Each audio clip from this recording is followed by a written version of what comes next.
We are just moving right along. We're not going to be daunted by this stupid stuff going on one. I'm going to just go ahead and move. Let me see. I'm trying to get the StreamYard to open up. Let me see something. Um, hmm, this is not all of a sudden the internet is moving. It's not doing anything. Hold on one second. Let me do this.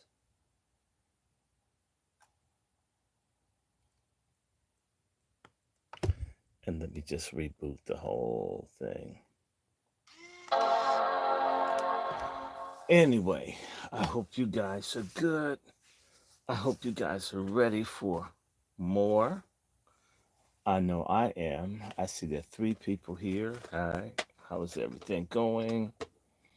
Uh, I'm a couple seconds behind, but that's all right. We're all good. Who's over here? There are three people here. Who are the three? They're hiding. I don't know. Okay. I just want to put the StreamYard on, so we shall see. And that's okay. Well, good. If there are not too many people, then I'll let this thing heat up. I'm going to give myself some water. And hopefully we will have this in motion.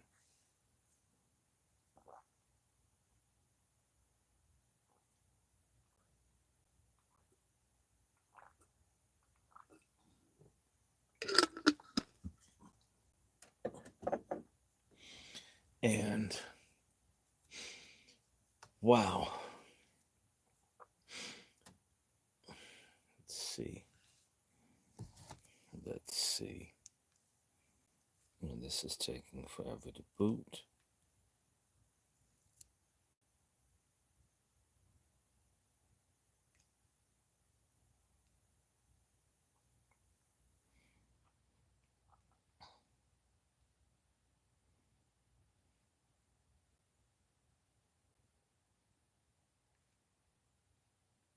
All right.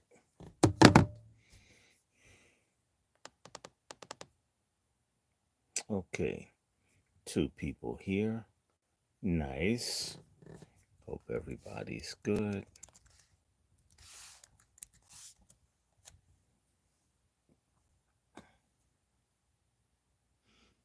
Mm, no, I don't know who you are. God, that's strange. No, I like to know who the moderators are. Um, in fact, nah, nothing happening. Um, oh wow.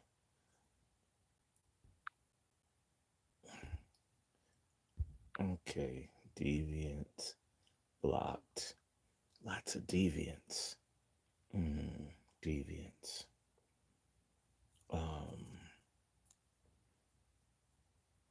Lots of deviants out here. There are a lot of deviants inside. I see why the dark web is doing so well. Um, I don't want you to restore the pages. Okay. Mm-hmm.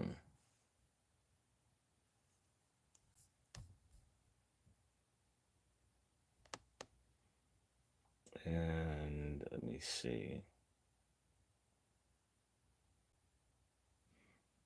Yeah, well, I have people that mod. I just need to get into my page, but I appreciate the volunteering. I like to know who people are by name. And so I always know who the moderators are.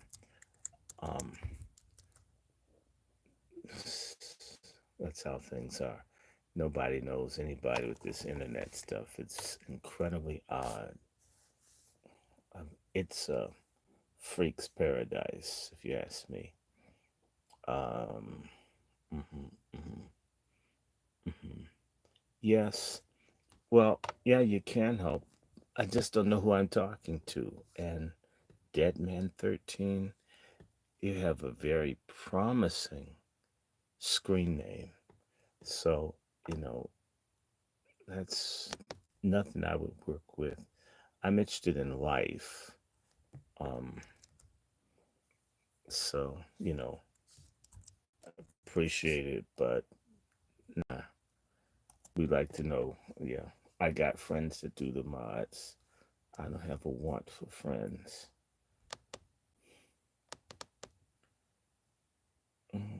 Okay, so this will open up in a second, and I'll just jump into the stream and we'll be on with this. Hey, Star, how are you? You're the mod. How are you, moderator Star Thompson? I got three Thompsons, actually, a couple. There's a Thompson in Texas, a Thompson in California, and then there's this Star Thompson. But what state are you in, Star? I don't know where you live. Oh, that's good. I'm glad you're fine. I can't wait. This thing is acting very odd. Oh my God, you're in Baltimore? Oh, that's great. Um, I don't know. I, I, I like Baltimore. I don't know if you know, but Baltimore was my grandfather. So, show you how small the world is. So, yep, Baltimore, my ninth great grandfather. And Anne Arundel's my aunt. Baltimore has a lot of history. My grandmother was sold, one of my grandmothers was sold in October 1846. They had sold to New Orleans as a slave, and my grandfather bought her out. So, wow. No, Baltimore is incredible history, an incredible history of family. I've had family in Baltimore for now close to easily 300 years. So, yeah. Um, Now we at StreamYard. Yay, thanks, Slowpoke Internet. Thank you. You took so long. God. Wait a minute. Maybe it'll move faster now if I put the Wi Fi on it. Oh my God. Hey, how are you, Devin? White man to you. Definitely to you. You're in Chicago. You probably really need it. Um, yeah. Now I need to get into it. Let me see if it's gonna. Um, Thank you. I really appreciate you, Devin. I'm just trying to get into StreamYard. It's it does really silly stuff. Yes, Star. Well, white man to you too. Francis Scott Key was white.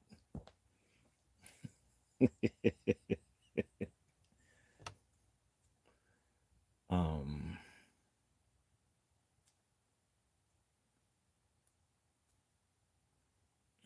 Mhm. Okay. And that bridge, my God. Baltimore has all of these historic areas and churches and streets and neighborhoods and architecture from one block to the next. It just constantly changes. Now I'm just waiting to get into StreamYard. Now, yeah, if you don't think that you get opposition to being online, I'm just trying to tell you. Um, Now all of a sudden it's holding me up. I have the format and everything to go live. I just need to get into it. And it is stalling. Okay.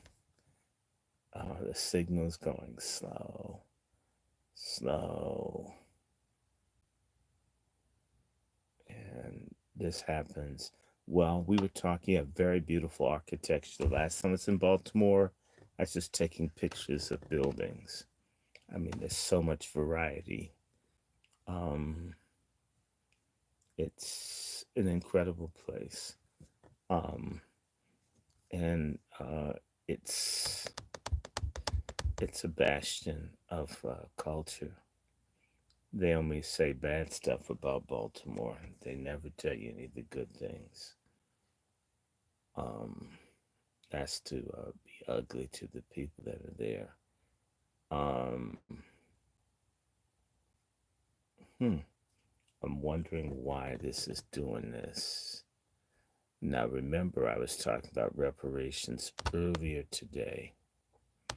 So if you see this going slow, if you think that they don't mess with these things, you guys have no idea.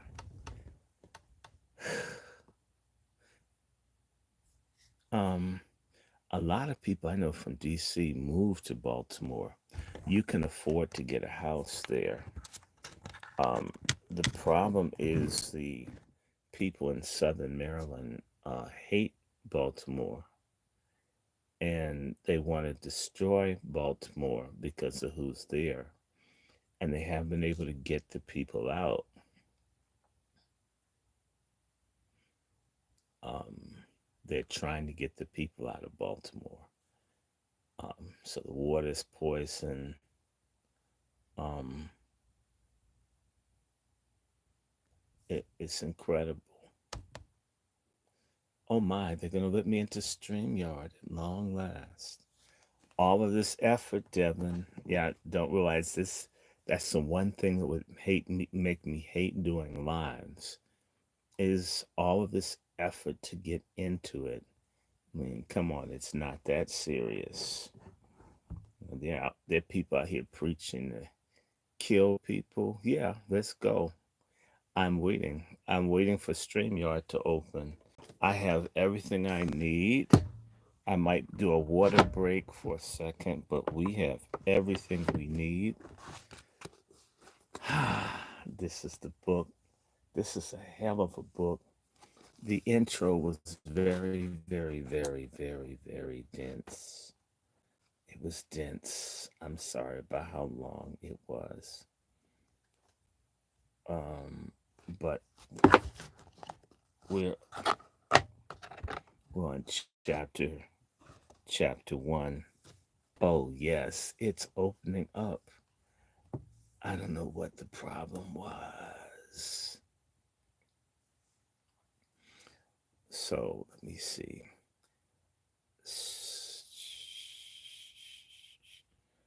They tore down all the high-rise projects. Um, it's all a way to get people out of the city. Um, the projects in Baltimore, it's just like Chicago. They want to destroy um, the people there. Now, come on, StreamYard, you got me to the page. Hurry up. If I showed you, I'm sitting here looking at StreamYard, and I'm like, God, StreamYard, what's the problem? Um,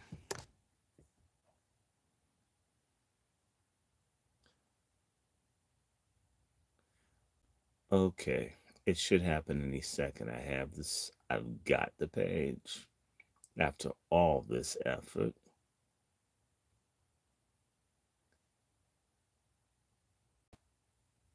now,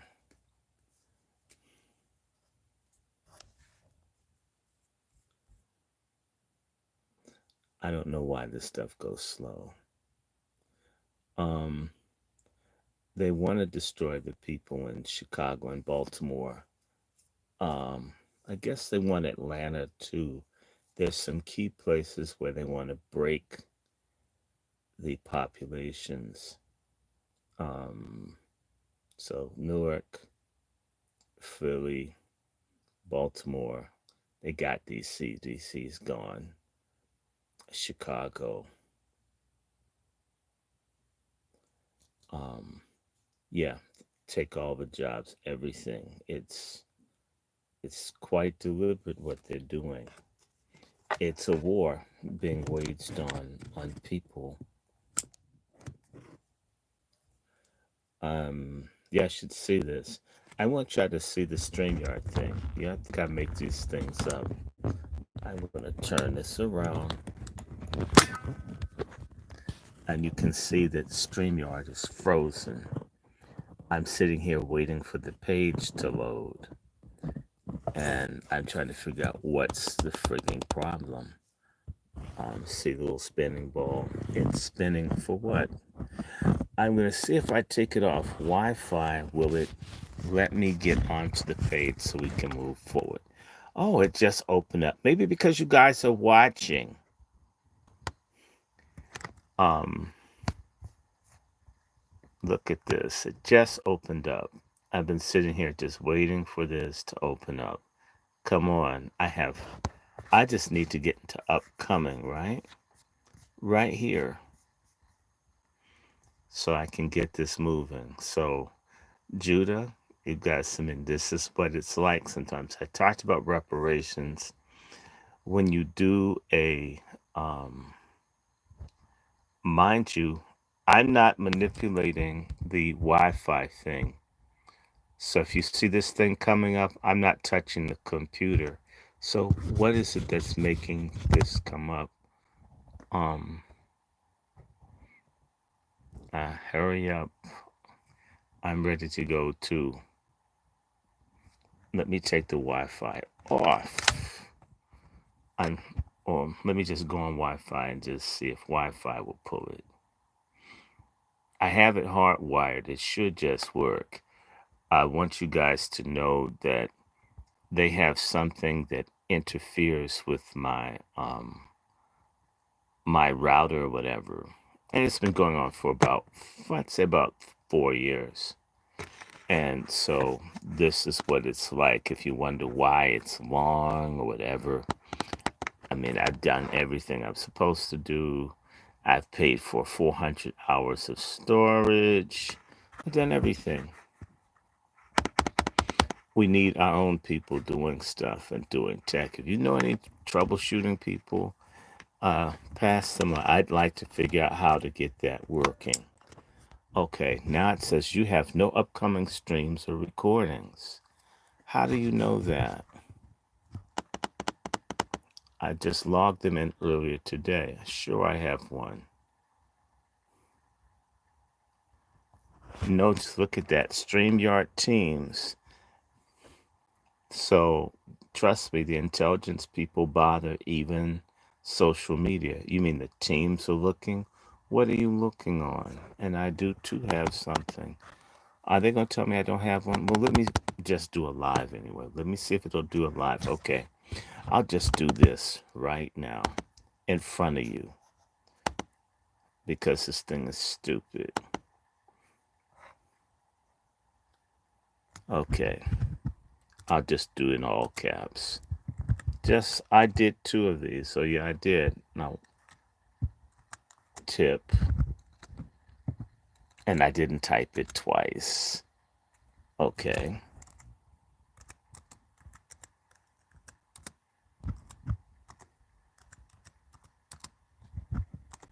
Just want y'all to see it is very annoying. I'm going to schedule for like a minute or 2 so I can get this damn thing up and moving. Just so you can see what I'm doing because it's annoying. It's what, 8? My clock is set fast. So we're going to put it 8:45.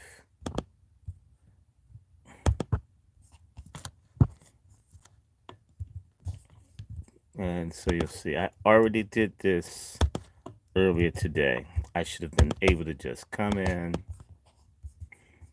and, oh, look at that. There you go. Let's put a thumbnail on it.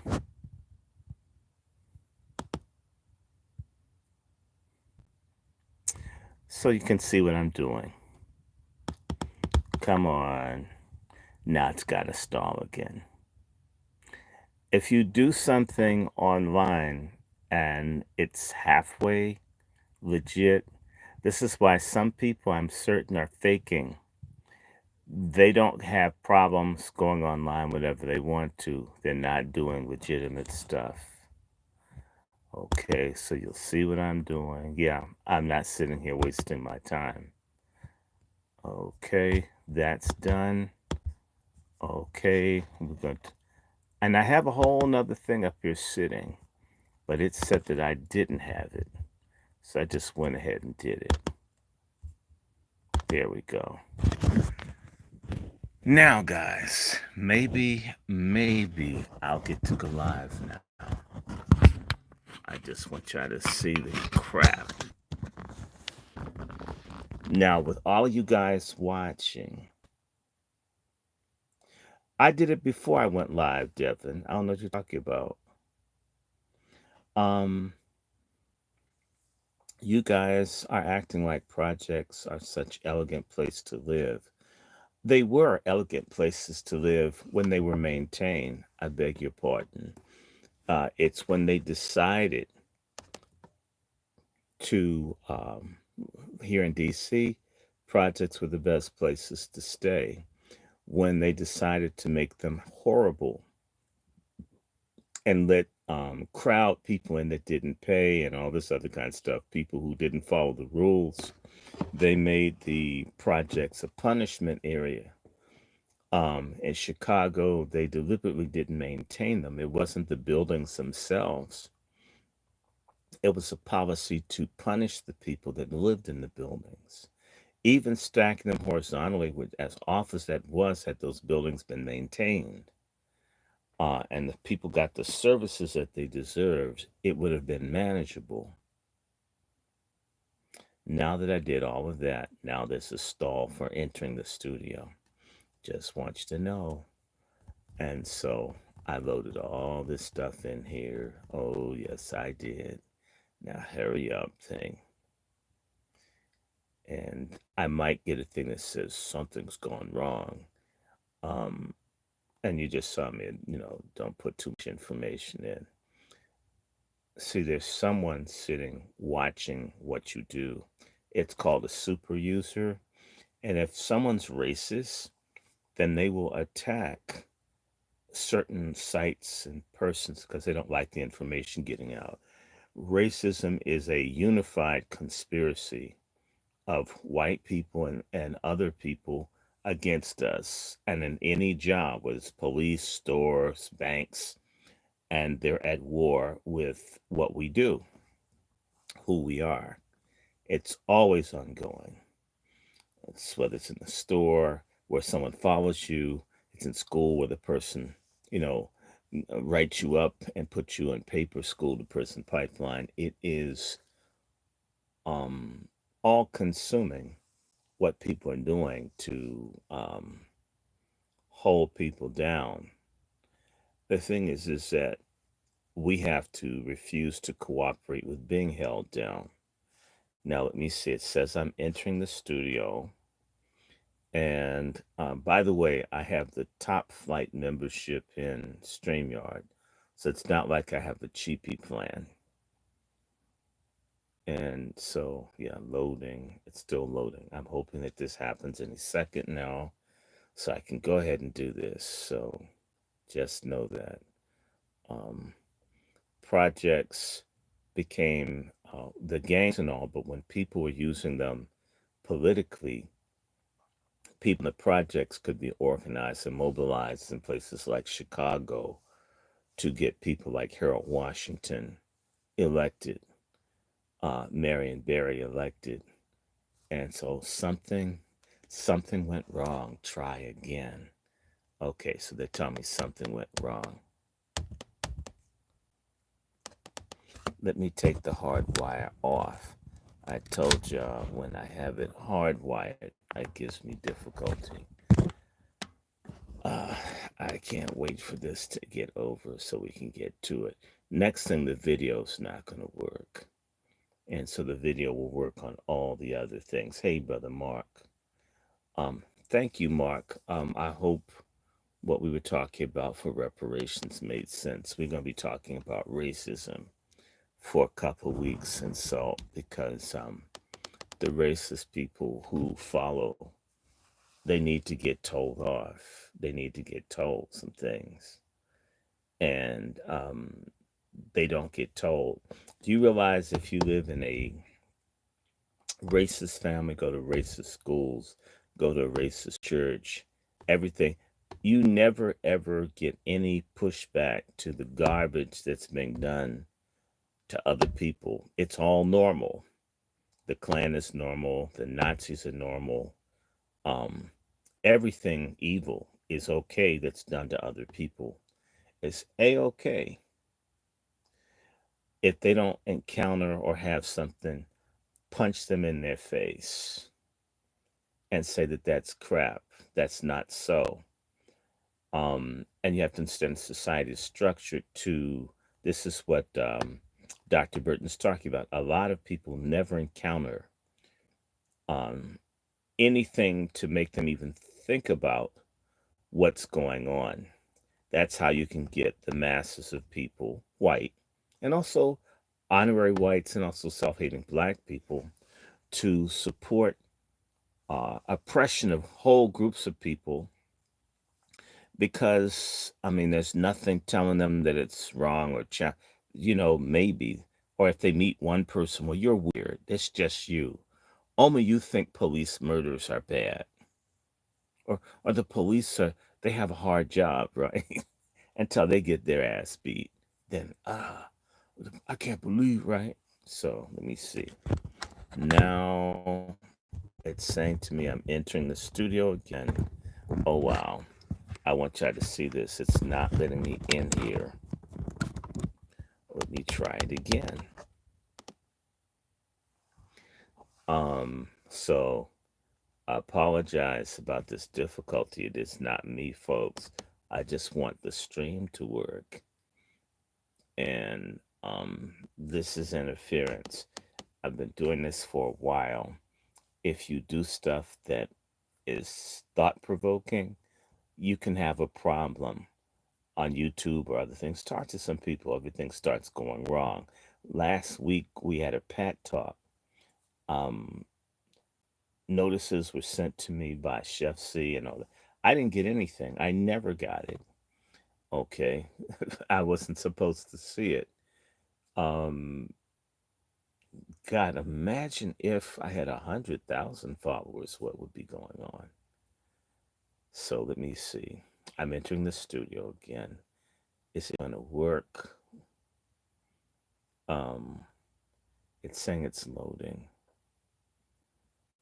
And this is, God, this is annoying. So I apologize to y'all. I want this to work. You pay for it to work. You have the right equipment. You do this. Um, and so let me see. Um, hmm. Let's see. Let's see. Let's see. Come on.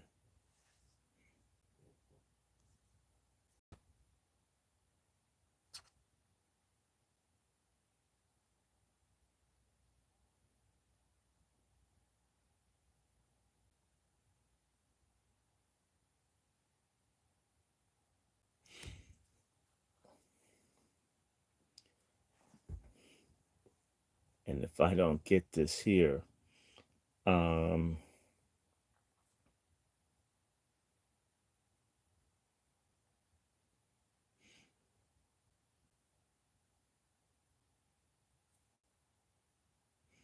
I'm waiting for this. Come on, come on. Today is particularly weird.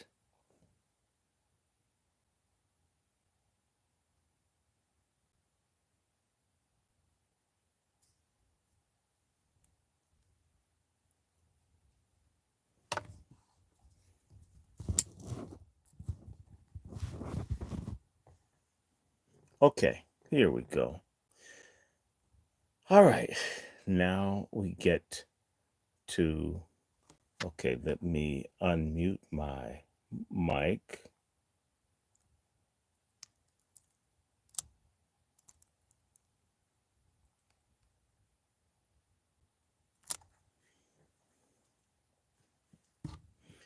If you guys think this is bad, you should have seen the time it took me 3 hours to get on when I had far more followers, and it would take me hours to get online.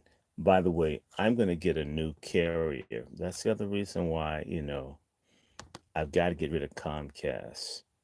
I need a new IP. Believe it or not, they can attack or jam your IP. I can't put YouTube on my computers. I can't do certain things with Google on my computer. In particular, I can't get YouTube. And they will learn the computer address, whatever, and then they block stuff. You have to understand, I was told I would be kept off of social media. Oh, come on. This thing shifted. Tip of the spear, part 2. All right. Let's see if this will get me there. I can't seem to access your camera or mic. Uh, okay, they're doing that. So it's telling me I'm doing something. There's nothing else going on my computer.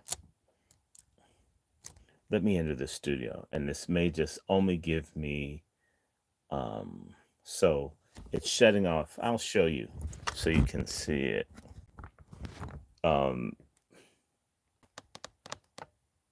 All of this to get into here. It makes me wonder what other influencers are on if they never have these problems. They must be doing something that makes people not worry about them. Oh, let me.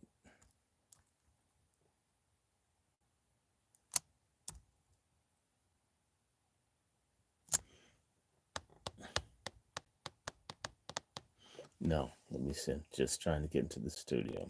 Let me take the cable off. Let me see if Wi-Fi will get me by.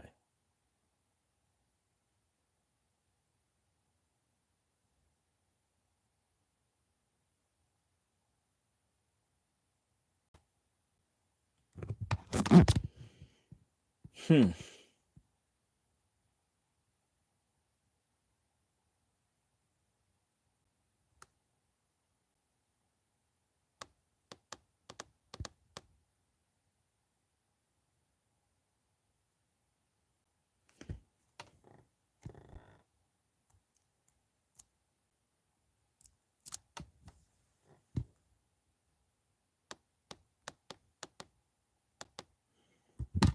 Hmm. Mm, mm.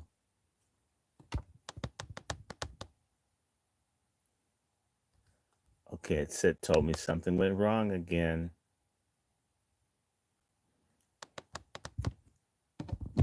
Please ensure that you're connected to the internet. If you are, this may be on our end. Let us know if this continues. So let me tell them what the F is going on. How come this doesn't work?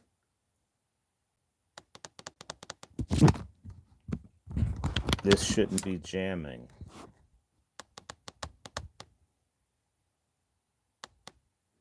Oh.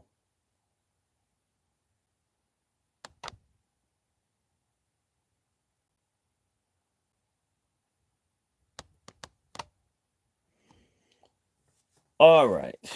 Judah, this makes no sense. Okay. Hey, Michelle Ed. Hey, everybody here. I just want to get this going.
Moderators, please pay attention to the comments being made.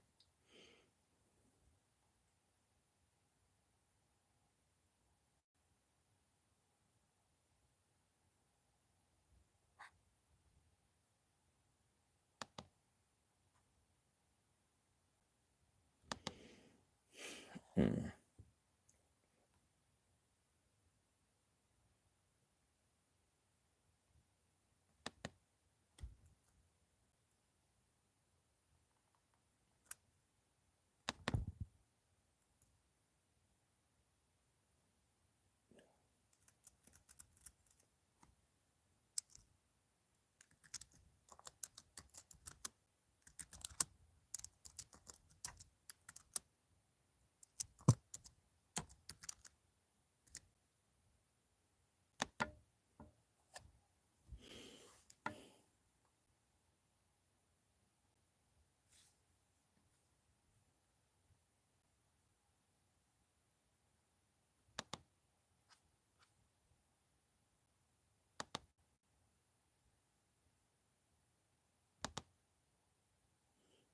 Okay, everybody.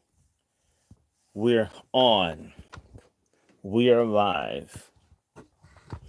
My apologies to you, Michelle, and Mark, and Judah, and Kyle, and Devin Haley, and all you others. We are live on StreamYard. I forgive me for you being subjected to experiencing what it's like to be Dr. Randy Short, where everything won't work, even when you're paying premium service and all of that.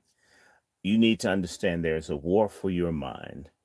And the same way people like me were blocked from teaching in schools and universities, and it's not because we don't have the degrees.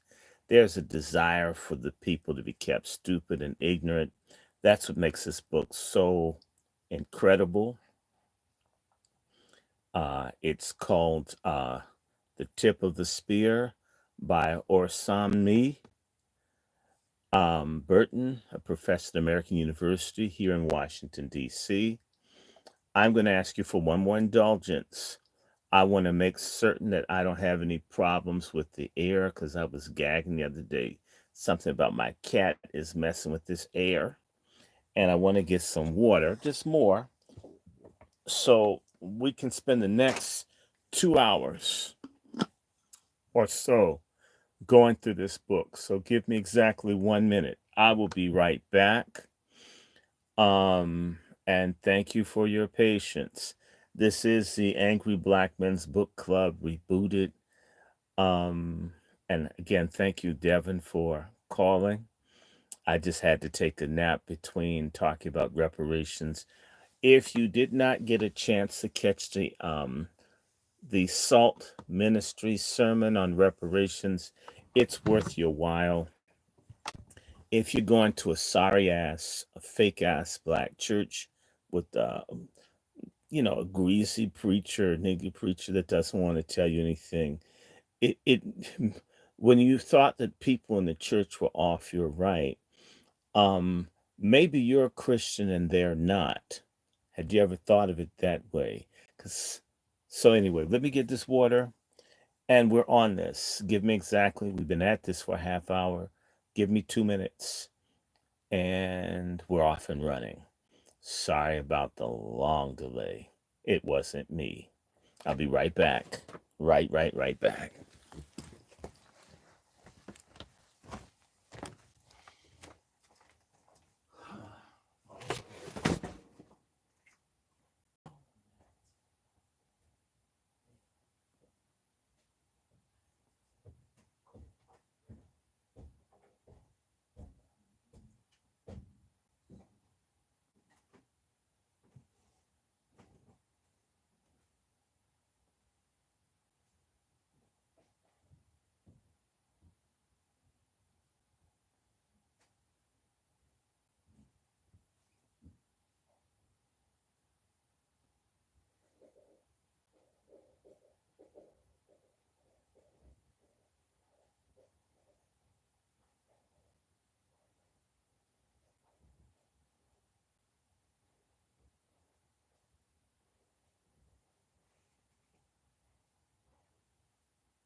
Okay, just about there. Got my bottle. There you go. There you go. Mm, good.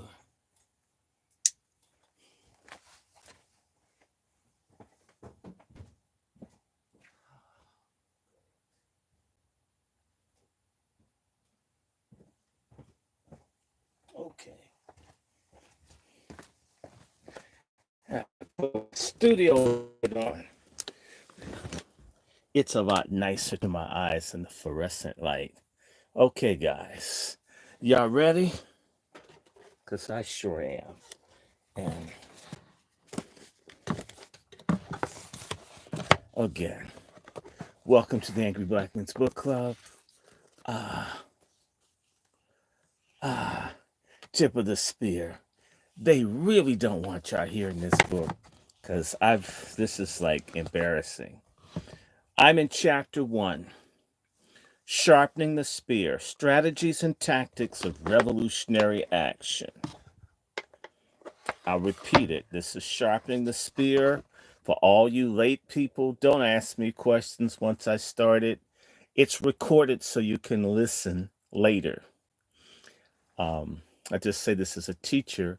The sorriest, most ignorant students I had, black, would come in half an hour late to a 50-minute class and ask, what are we doing? It was stupid. It's ignorant. It's backwards. It's rude. Nothing, whenever I share with you, am I trying to hide or prevent people from getting information. I'm not playing who went to what school or who has what degree, trying to share information. That's what real education or sharing is, that you impart openly, right? So, Tip of the Spear by Dr. Burton. This is called Sharpening the Spear, Strategies and Tactics of Revolutionary Action. I'm going to do my best to try to get through as much of this. I might do 3 sessions of it, but this is worth hearing. Sharpening the Spear, Strategies. In fact, let me use my cheap water. Strategies and Tactics of Revolutionary Action.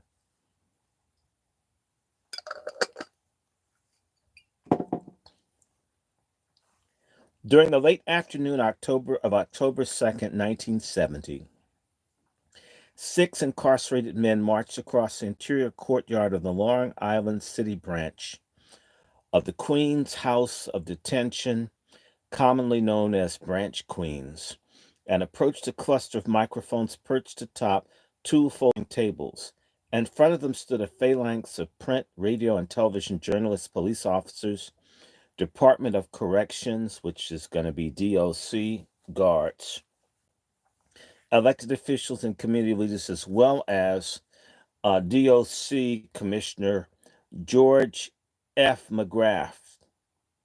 Behind them, anonymous faces were visible through the broken but still barred windows.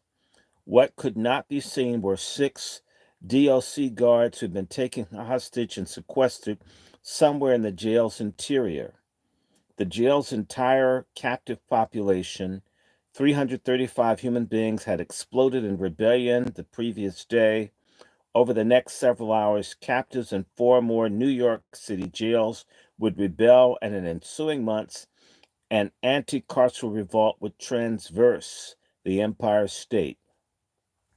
Recorded by CBS TV, the public statements of Victor Martinez, an elected rebel spokesman, demystifying the political stakes of the unfolding struggle. Martinez, a member of the Young Lords Party, the YLP, situated this militant collective action within the longue durée of resistance to racial colonial violence.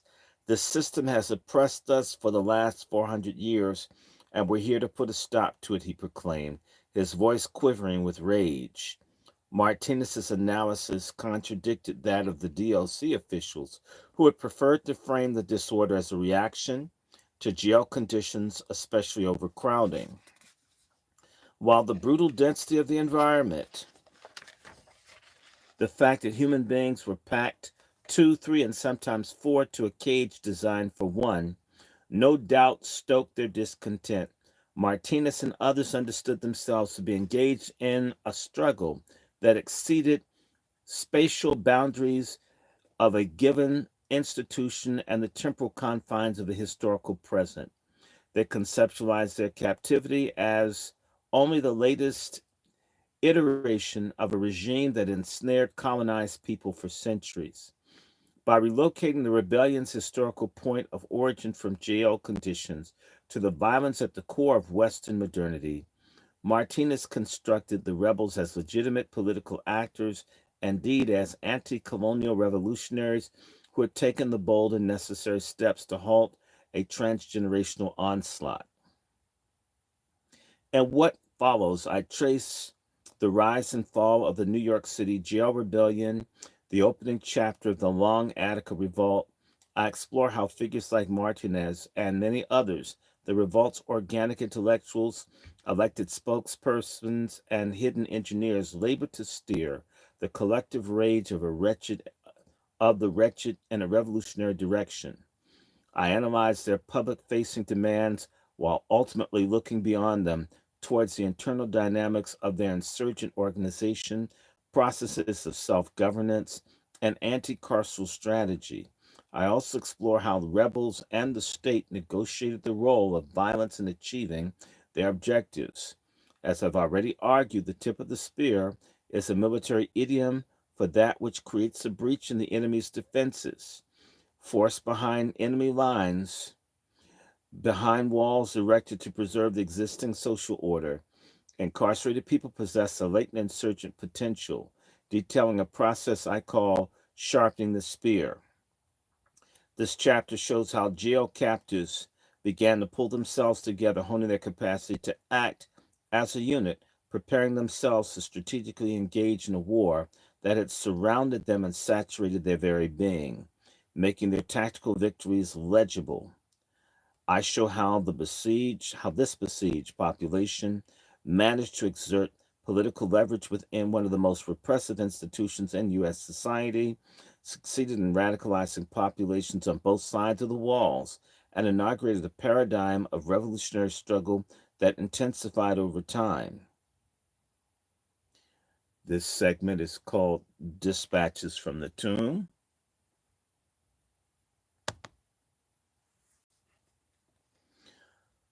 On August 11th, 1970, the edition of the New York Times featured a list of demands authored in the Manhattan House of Detention, an infamous jail popularly known as the Tombs.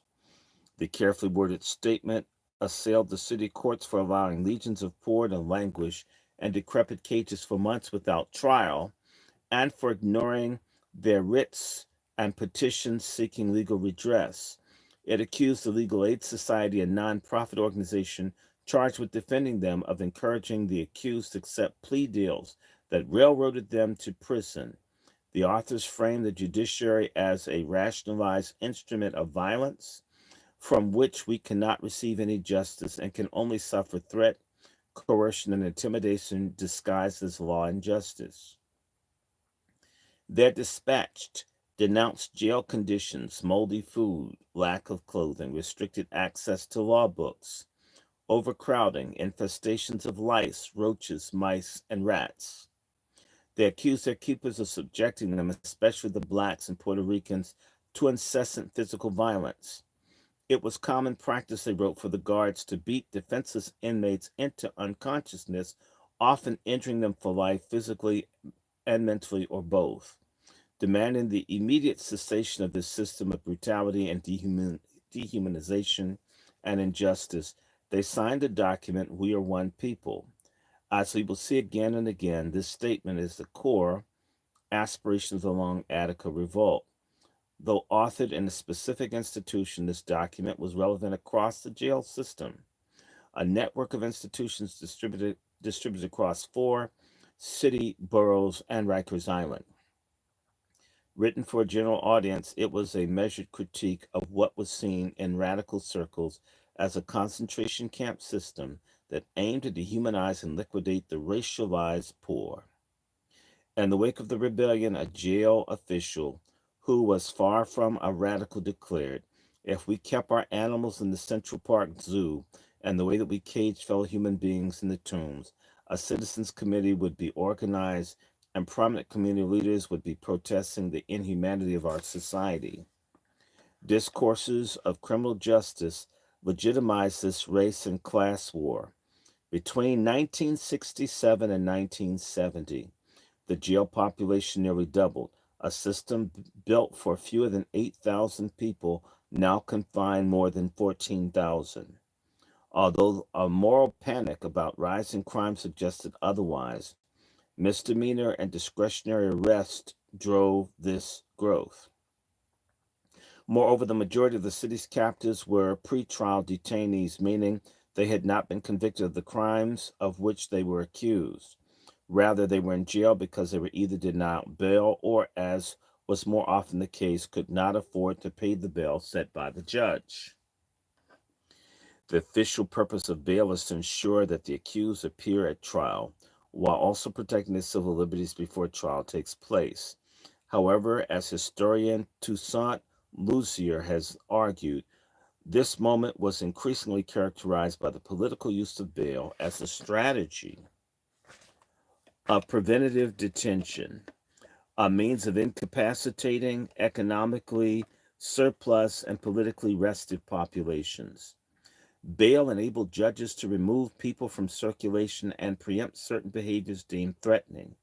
A clear attack on the poor, it was common for pretrial detainees to languish behind bars for 6, 12, or 18 months on bail amounts as low as $100. Those lucky enough to reach their scheduled hearing date were handcuffed and marched from the jail to the courthouse, where they were crammed into court detention pens, another set of dark, hot, filthy cages, and forced to wait for several hours to be called for arraignment. And even then, their proceedings could be delayed, forcing their return to the jail. One captive likened it to being in suspended reality for an indefinite period of time. Amid the conditions of extreme duress, the dregs of the capitalist order began to fashion themselves anew. Out of the necessity of survival, they organized political formations that built on their diverse experiences in street gangs, crime syndicates, the U.S. military, and groups like the Black Panther Party and the Young Lord so-and-so, Puerto Ricans, right? Through the racial radical study, deliberation, and debate, a process often described as iron sharpening iron, they began to forge solidarity across various lines of difference and collectively analyze the deep structures that produced their incarceration within these hellish human zoos. By 1970, a new spirit had emerged within the jail, as one of the rebellion's survivors later told the press. The other times I was in, prisoners were sort of conditioned to accept brutality. There was a feeling that if you said something or complained, you were a punk. It's different now. People were not giving in.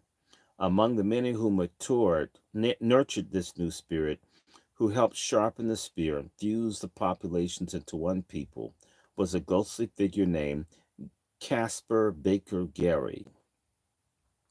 We will take a closer look at Caspar in the chapter 4.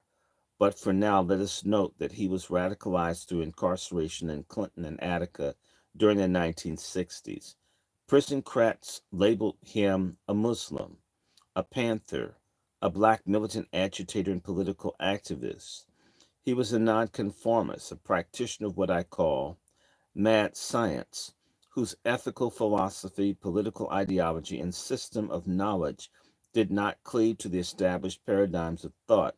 In November 1969, while languishing in the tombs on parole violation, Caspar authored the Prisoners in Justice, Resistance, and Survival Manual, a secret document that aimed to foster a spirit of unity and solidarity based on the reality of a common oppression. The manual delineates an ambitious vision for the development of a new organization called the Prisoners' Liberation Front, the PLF. Casper imagined the PLF as a disciplined formation capable of coordinating political activities among people who held captive across city jails and state prisons, as well as in hospitals where rebellions were also emerging, and all other institutions in which any person is made to unwillingly remain. As per the manual, each carceral site would develop its own PLF chapter. Each chapter would be divided into branches, in which, in turn, would further be subdivided into sections. Sections were to consist of two or more prisoners residing in the same side, tier, or dorm, and it shall be named after the institution in which it functions, as, for instance, the Tomb Prisoners Liberation Front, 8th floor, C side section. The organization would be administered by officers tasked with clearly defined roles pertaining to political education, intelligence gathering, communications, propaganda, healthcare, finance, and security. Casper laid out the expectations of each role with meticulous attention to detail. For example, the information officer was expected to keep in secret codes essential records for the section and for the transmission elsewhere. Will be responsible for the obtaining of news articles and essays for publication in the newspaper. Will also concern himself with obtaining and circulating revolutionary literature. The development of autonomous capacities for acquiring, preserving, and transmitting knowledge are indispensable to the conduct of revolutionary warfare, and as I will show in the second part of this book, these capacities were seen as especially threatening to the state. The PLF membership was said to be extended to those who took an oath swearing to support the ideas contained in the manual. This is highly significant, as oath taking has been a core feature of insurgent movements across a range of contexts. Oaths figured prominently in the conduct of Maroon resistance of the 17th century, the French Revolution of the 18th century, the so called Mau Mau emergency of the 20th century, and the far right Oath Keepers movement of our contemporary moment. Oaths signified the consecration of an individual's loyalty to a collective and their active withdrawal of support from opposing forces. By including this oath-taking process into the prison, Casper sought to force captives to formally declare which side of the war they were on and to constantly demonstrate that commitment. The PLF members were enjoined to always greet each other with the clenched fist salute while declaring all power to the people. Casper was transferred to the state prison before the Tombs erupted in rebellion, but not before his ideas left their mark on the population. Not only with the PLF chapters later emerged throughout the state prison system, but 6 months later, Victor Ramirez helped organize the similarly named organization that performed many of the functions set forth in Casper's manual. As Martinez told the Black Panther and Inmates Liberation Front, the ILF began as a committee of two people, which grew to four and then kept multiplying until we were able to organize the entire ninth floor. The ILF branches spread to other floors and eventually to the world outside the walls, where they incorporated into the YLP, Young Lords Party, right? The Tombs ILF members facilitated study groups under the guise of playing innocuous card games. They also established and surreptitiously circulated a handwritten newspaper called the Inmate Forum, which had an estimated circulation of 200 at its peak. While the relationship between the PLF and the ILF is unclear, what is clear is that on the eve of the jail rebellions, captors increasingly saw themselves as political agents capable of transforming their material conditions and the broader world. Though it began with these furtive processes of sharpening the spear, the Long Attica Revolt announced itself to the world on August 10th, 1970. On that day, Toombs captives on the ILF stronghold of the ninth floor captured 5 hostages and demanded an audience with the authorities. Hours later, Commissioner McGrath entered the jail and participated in what a mayoral aide called a long, loud, and angry face to face meeting with Victor Ramirez and others, including Herbert X. Blyden, who would later be elected a spokesperson in Attica. After extracting promises that the DOC would not retaliate, that the captives' long ignored grievances would be published in the elite press, the rebels released their hostages unharmed. A writer for the Black Panther recognized that although their most legible demands were for rights, their tactics signified a much deeper demand. Finally, the accumulated frustration, desperation, and rage of the prisoners was transferred into a flaming determination to better their plight by taking the only form of action that the pigs and the power structure relate to: revolutionary action. The grievances appeared in the New York Times the following morning. As if to punctuate their urgency, that afternoon, captives confined to the psychiatric unit on the floor accosted 3 guards by leaping on them from a catwalk 12 feet above. The rebellion then spread to the fifth, seventh, and eighth floors until more than 800 rebels were in control of most of the facility. They swarmed throughout the jail, assaulting the physical expression of their degradation. They set fire to the bedding, destroyed their medical records, smashed windows, and threw handwritten messages, burning trash, and dead rats onto the downtown Manhattan streets. After reiterating their demands, they again released their hostages unharmed. These actions were demonstrations of the captives' capacity to inflict what Huey P. Newton called a political consequence. They were warnings about what was to come if the minimum demands for ameliorating jail conditions were not addressed.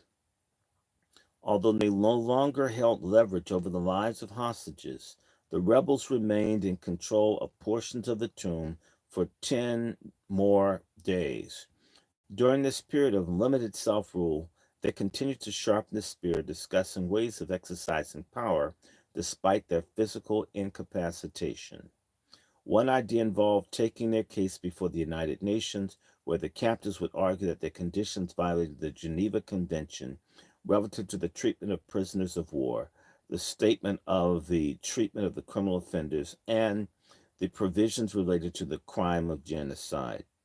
While this plan never came to fruition, its idea was indicative of an abolitionist internationalism that would reach its fullest expression in Attica. Experimenting with another form of leverage, the rebels organized boycotts of the courts. As Melvin Alston, a surviving jail rebel, told me, our strategy was to completely withdraw our participation.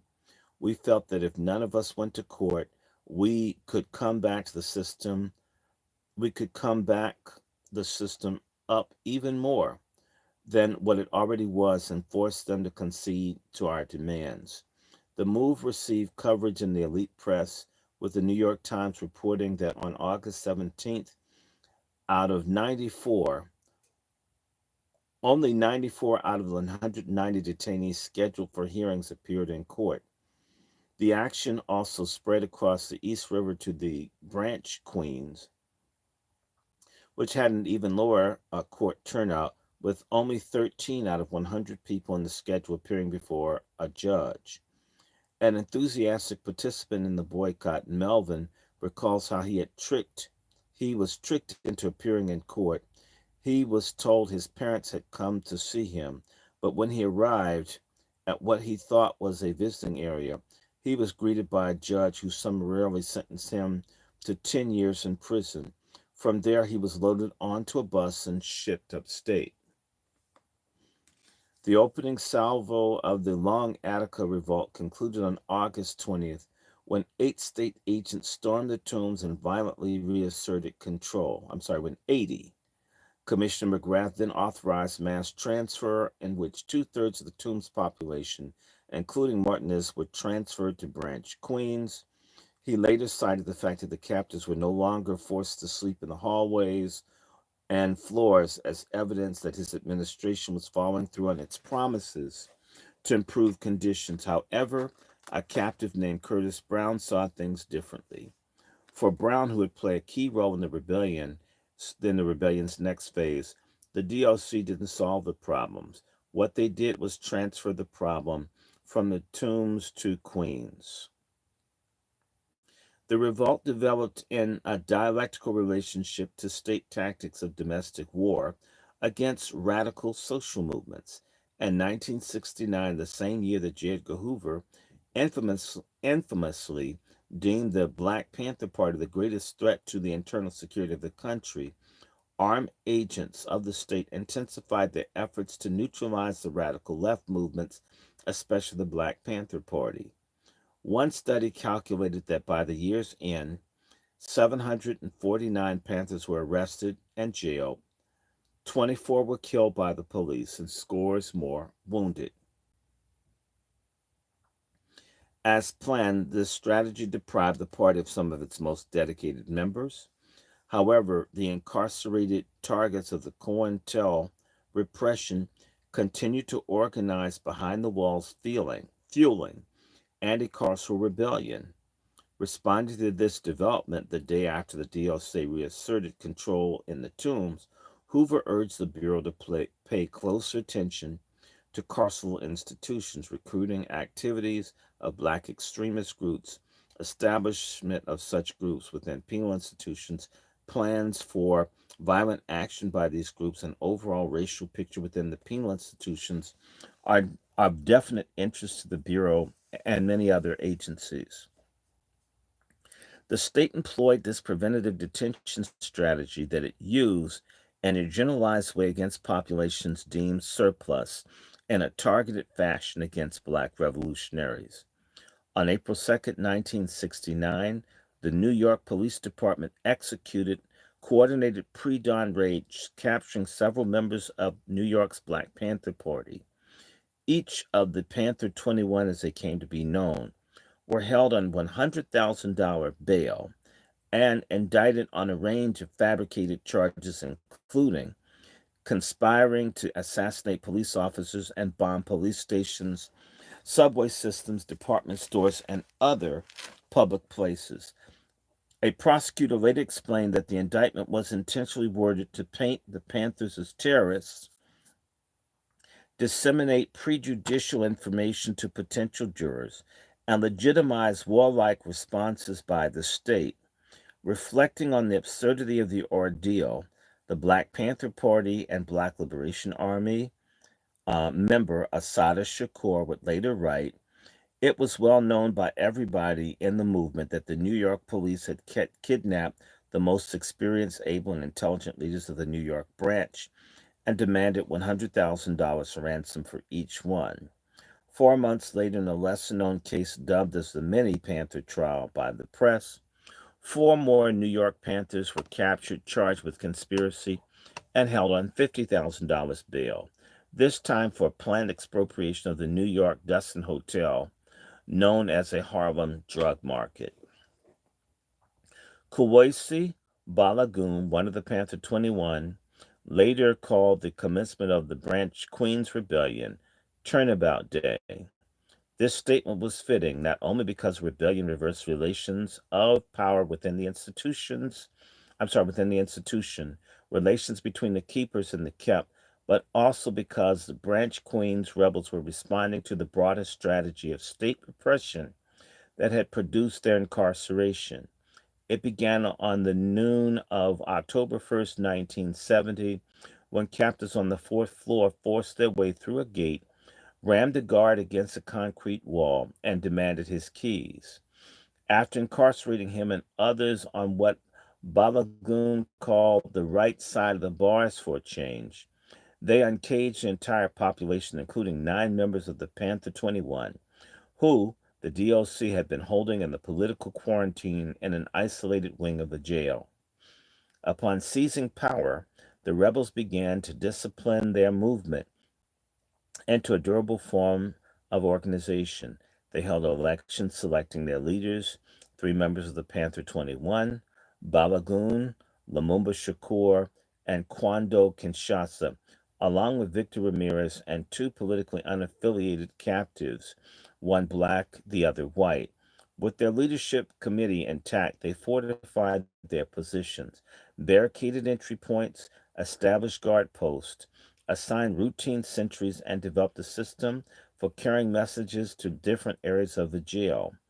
Announcing an incipient challenge to U.S. territorial sovereignty, they hung a red, black, and green flag outside the top floor window. It represented Pan African unity and a declaration of what anti colonial revolutionaries in Mozambique called semi liberated zones, spaces from which colonial forces had been expelled and where insurgent self governance could be actively nourished. The branch queens demands reflected the captives' desire to engage with the broader political struggle. In addition to affirming the published Tombs demand, the rebels demanded an end to censorship and asserted their right to read the Black Panther and Pawante, the Young Lords Party official organ. They also called for more black people to be assigned to the Panther 21 jury and for the release of Panther 21 member Afeni Shakur. That's Tupac Shakur's mother, for you guys listening, whose bail from the woman's house of detention had recently been revoked. Rehearsing a strategy that would later be used in Attica, they called for the presence of neutral observers to oversee any future negotiations and pressure the DLC to keep its promises. Finally, in an effort to communicate with the public on its own terms, they called for a press conference. These demands reflected a key tension within the long Attica vault, the coexistence of ameliorative and revolutionary yearnings. These often contradictory ambitions were evident in Martinez's remarks and his appeal to liberal democratic values at the one moment and his transgressions of those values at the another. He stressed a demand for the basic rights of dignity, respect, and justice, then invoked an irrational and utopian aspiration. This is not a protest. This is not a riot. This is a whole thing. He explained, we're going to create paradise out of this hell. This rebellion was once a struggle for recognition within the existing social order and a struggle to upend the order. Drawing a distinction between this rebellion and the one back in August, where the hostages were released soon after they were captured, Martinez let it be known that he and his comrades were prepared to make the ultimate sacrifice. Quote, we're ready to die and kill until you pigs give us back our rights, close quotes. The press conference marked a turning point in the rebellion. As it was taking place, captives in the tombs seized hostages for the third time in as many months. Curtis Brown later explained that upon catching the live news coverage of the Branch Queens rebellion, captives in the tombs decided to expand the struggle to a second site. As they were in transit to the 11th floor, a small group sprang out of line, split into two formations, and seized physical control of the guards. Ricardo de Leon explained to the Village Voice, the actual takeover was executed perfectly like clockwork. It was a complete surprise, a classic guerrilla operation. De Leon was a Vietnam veteran and a defendant in the Mini Panther trial. He and Brown were elected to Revolutionary Committee, and following the lead in the counterparts in Manhattan, they captured hostages, erected defensive fortifications, and affirmed minimum demands. Later that night, captives in another jail, the Queen's House of Detention at Kew Gardens, that's QHD, that's, you may see that again, opened a third front of struggle at 9 p.m. A torrent of enraged humanity sabotaged state property, set several fires, and tore through the tiers. Though they took no hostages, roughly 900 rebels seized 6 of the jail's 8 floors. The New York Times described the situation as one of the most serious crises in the history of many prisons, of the city prisons. More than 1,400 inmates in three jails were in commands of scores of cell blocks and were holding a total of 23 hostages, including three guard captains, 14 guards, and six civilian employees. Hmm. Oh, there you go. Excuse me.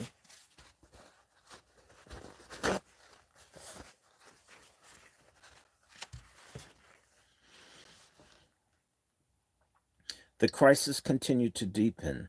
On October 3rd, nearly 1,500 rebels in the Brooklyn House of Detention seized more hostages and gained control of seven of the institution's nine floors. The American Correctional Association's warning about the dangers of contagious rebellions had come to fruition.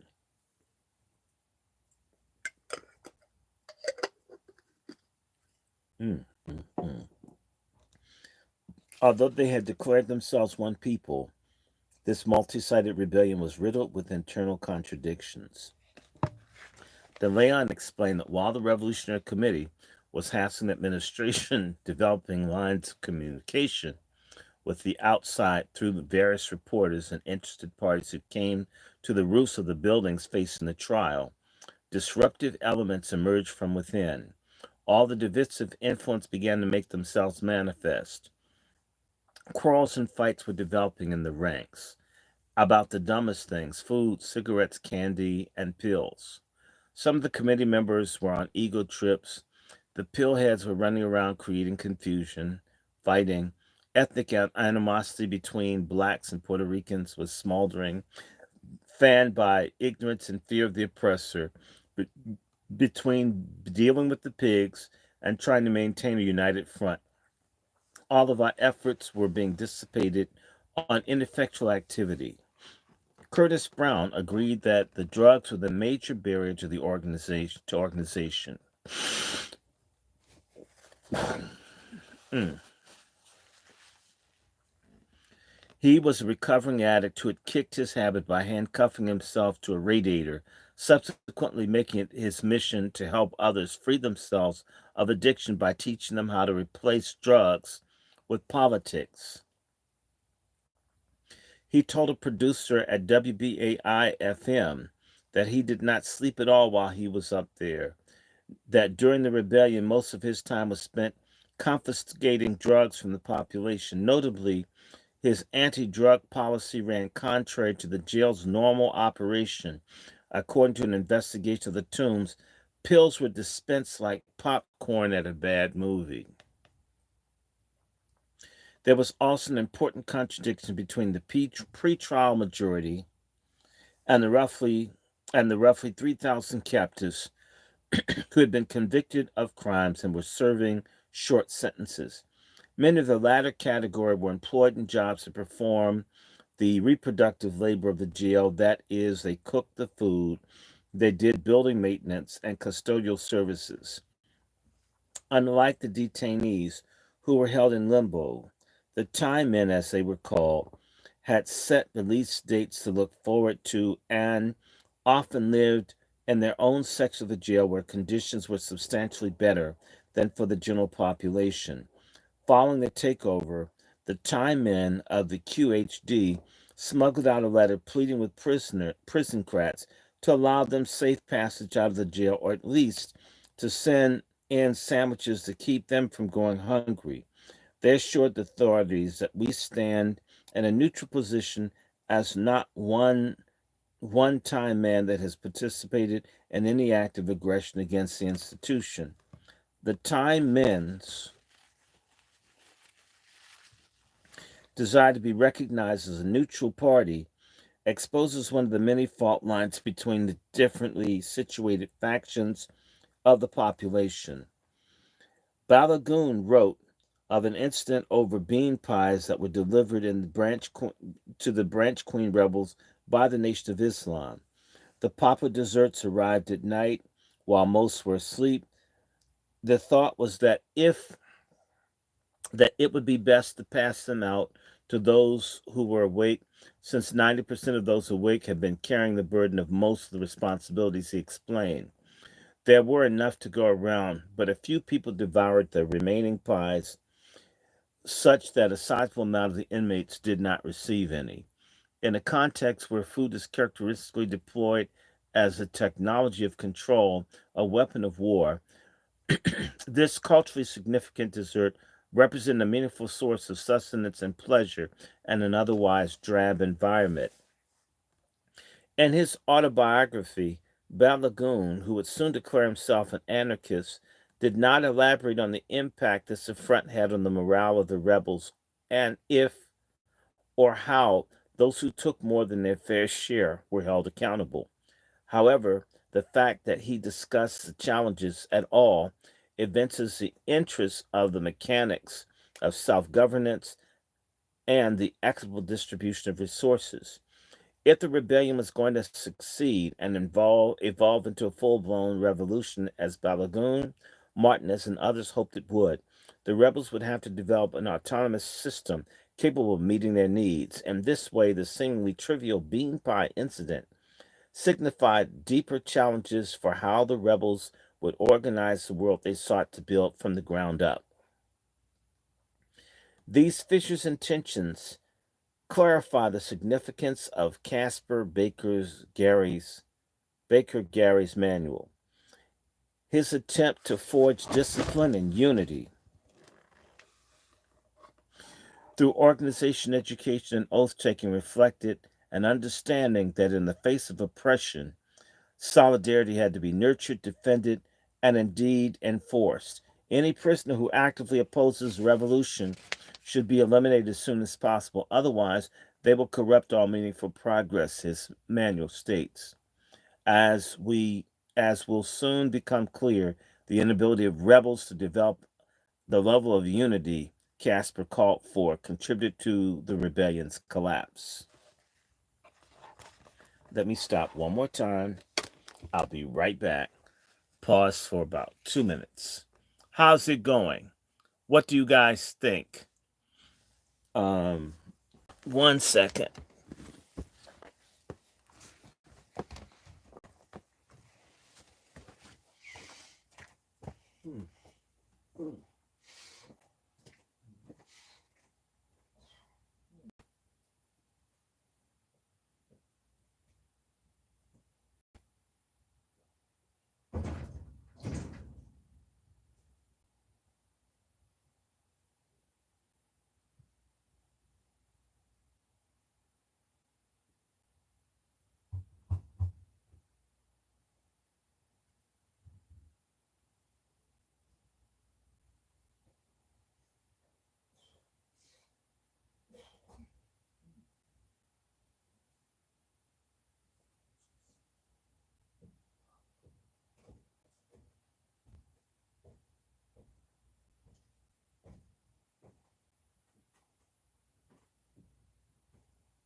Mm. All right.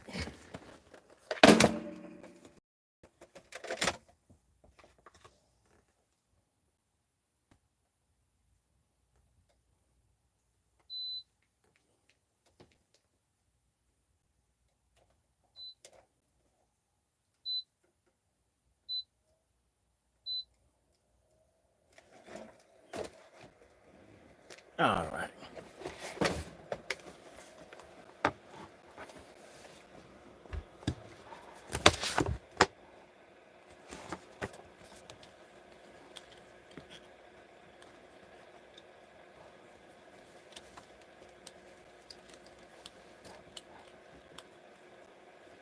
We're on page 35 of this phenomenal book called Tip of the Spear.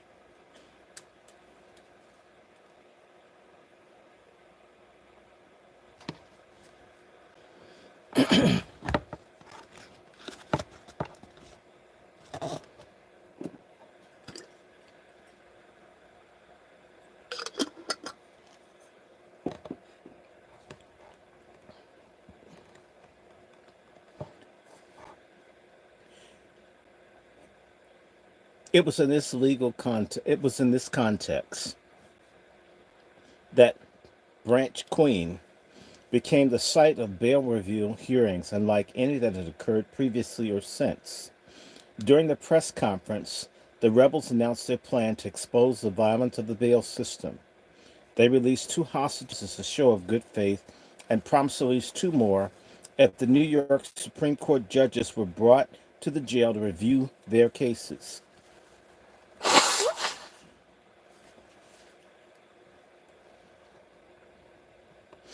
If this did not happen, however, the rebels announced their readiness to carry out executions. The authorities conceded, a decision that took them into uncharted legal territory. As one official noted, "We are being asked to set a legal precedent that was logistically impossible and probably illegal." Figuring out things on the fly, a coterie of judges, mayoral aides, and attorneys convened in the Manhattan office of Frank Hogan, a precursor in the a prosecutor in the Panther 21 case. They examined the case files and court records of 47 bail candidates who had been selected by the rebels.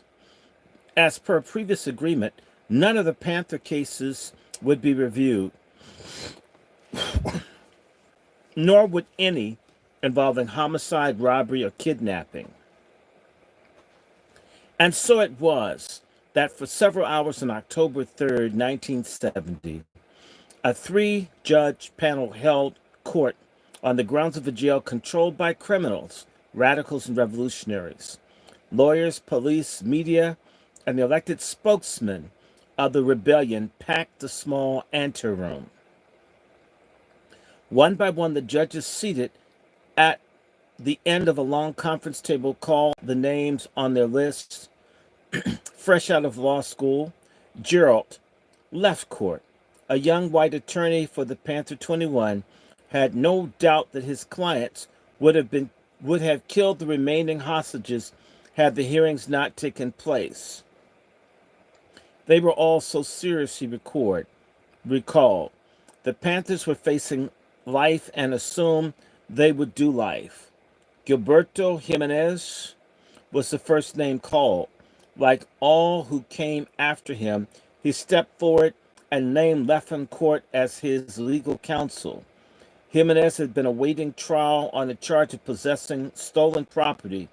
The judges reviewed his case file and criminal record and conferred briefly with each other and summarily reduced his bail from $500 to $0. Although he was still facing charges, he was now free to leave on his own recognizance. The sound of the gavel rapping against the table signified the finality of the decision. Jimenez was escorted out of the gates of Branch Queens but not before embracing each of the organizers in a show of gratitude. He immediately joined the Young Lords Party and continued to support the revolt as part of the ILF. Judges reached the same conclusion in 8 other cases, reducing the established bails to zero and cutting captives loose on the spot. In addition, an additional 4 men had their bails reduced to $25 each and were able to walk out the front gates after supporters amassed outside pooled the $100 necessary to post the bails. All told, 13 men, many who had languished in the jail for more than a year, were set free in a matter of hours. It was an astonishing confirmation not only of the captives' long-standing indictment against the state for conspiring to keep them locked up, but also the legitimacy of their rebellion and their use of political violence. A local politician was convinced, had the judges stayed there to hear all 460 cases, at least 400 of those men would have been freed on the spot. This did not happen. Instead, after presiding over these initial cases, the judges disregarded the other 35 names on the list, terminating the hearings. While he was pleased to see Jimenez and the others leave, Balagoon saw the reduction as a token gesture. They didn't dig submitting to anything close to justice, but just did as they had to do, he wrote later. As we sat in his Manhattan office and discussed these events nearly 50 years later after they occurred, Left Court said the experience was one of the most unusual things I'd ever lived through or heard about. It was the first ever legal jailbreak. His apt pairing of the antonyms legal and jailbreak exposes how the rebels mobilization of collective disorder and lawbreaking produced a favorable outcome that was sanctioned by law. In that small anteroom, objects of law destabilized the state's monopoly over the legitimate use of violence and exerted power over and through the agents of law. Under the threat of violence from below, the legal system surmounted its massive backlog and circumvented the procedural inefficiencies that were supposedly the cause of the ballooning detention population. The event had a profound impact on Left Court's political development and that of a whole generation of radical lawyers who increasingly came to understand themselves as the legal support arm of a revolutionary movement unfolding on the streets and within the jails of the United States. In prison, revolutionaries approached the hearings as a means of delegitimizing the state, given the rebels' incapacity to win a Gramscian war of maneuver against Gramsci. Antonio Gramsci was an Italian Marxist. He is known for creating the concept of hegemony. Hegemony, spelled Hegemony. Hegemon. It means something that completely dominates. Black people deal with white hegemony. They control everything. The culture. Hegemony is a concept in which you use culture, law, everything, not just the functions of the state. Even the fake Christianity that I denounced earlier is a form of hegemony to get you to, if God is white and you're black's the opposite of white, you're the child of Satan. You deserve to be abused. You deserve to be enslaved. You're ugly. Your lips are too big. Your behind is too big. Your nose is too broad. Your hair is ugly. This is Antonio Gramsci, and in fact, the people on the right who oppress us are using this through perverting black music, through masculinizing women, feminizing men, making children adults, making adults children, attacking the food, making people not eat nutritiously. It's a way of breaking down their health. Even saying that you have to have your kids get dozens of vaccinations to go to school if you're an American citizen. But if you're an illegal, you can spread measles and TB in Chicago And the other people who get contaminated, they have the problem. Pardon my sidebar there. So Gramsci, Antonio Gramsci, Gramscian, uh, given the rebels' incapacity to win a Gramscian war of maneuver against militarily and technologically superior enemy, they organized the hearing as an act of political theater, dramatizing the legal system's dereliction of its duty to provide equal protection under the law for a sizable fraction of its subjects. As a result of their militant action, human beings were released from the teeth of the state, exposing the violence of judicial discretion and affirming the rebels' claim that they were being subjected to a genocidal conspiracy. Yet, there was a contradiction here too, by forcing the judiciary to adhere to its own standards, that the criminality charged should be presumed innocent, be granted the due process of law, and receive speedy trials. Their legal jailbreak could be viewed as the acquiescence to the state authority. As legal theorist Isaac D. Bulbus explains, those who would argue that the delegitimization can result from the failure of the law to live up to its promises fail to understand that the legitimization of the legal order is not primarily a function of its ability to live up to its claims or redeem its pledges, but rather the fact that the claims or pledges are valued in the first place. Translation, it's our belief in it more so than what they're supposed to do that gives it its power and its authority.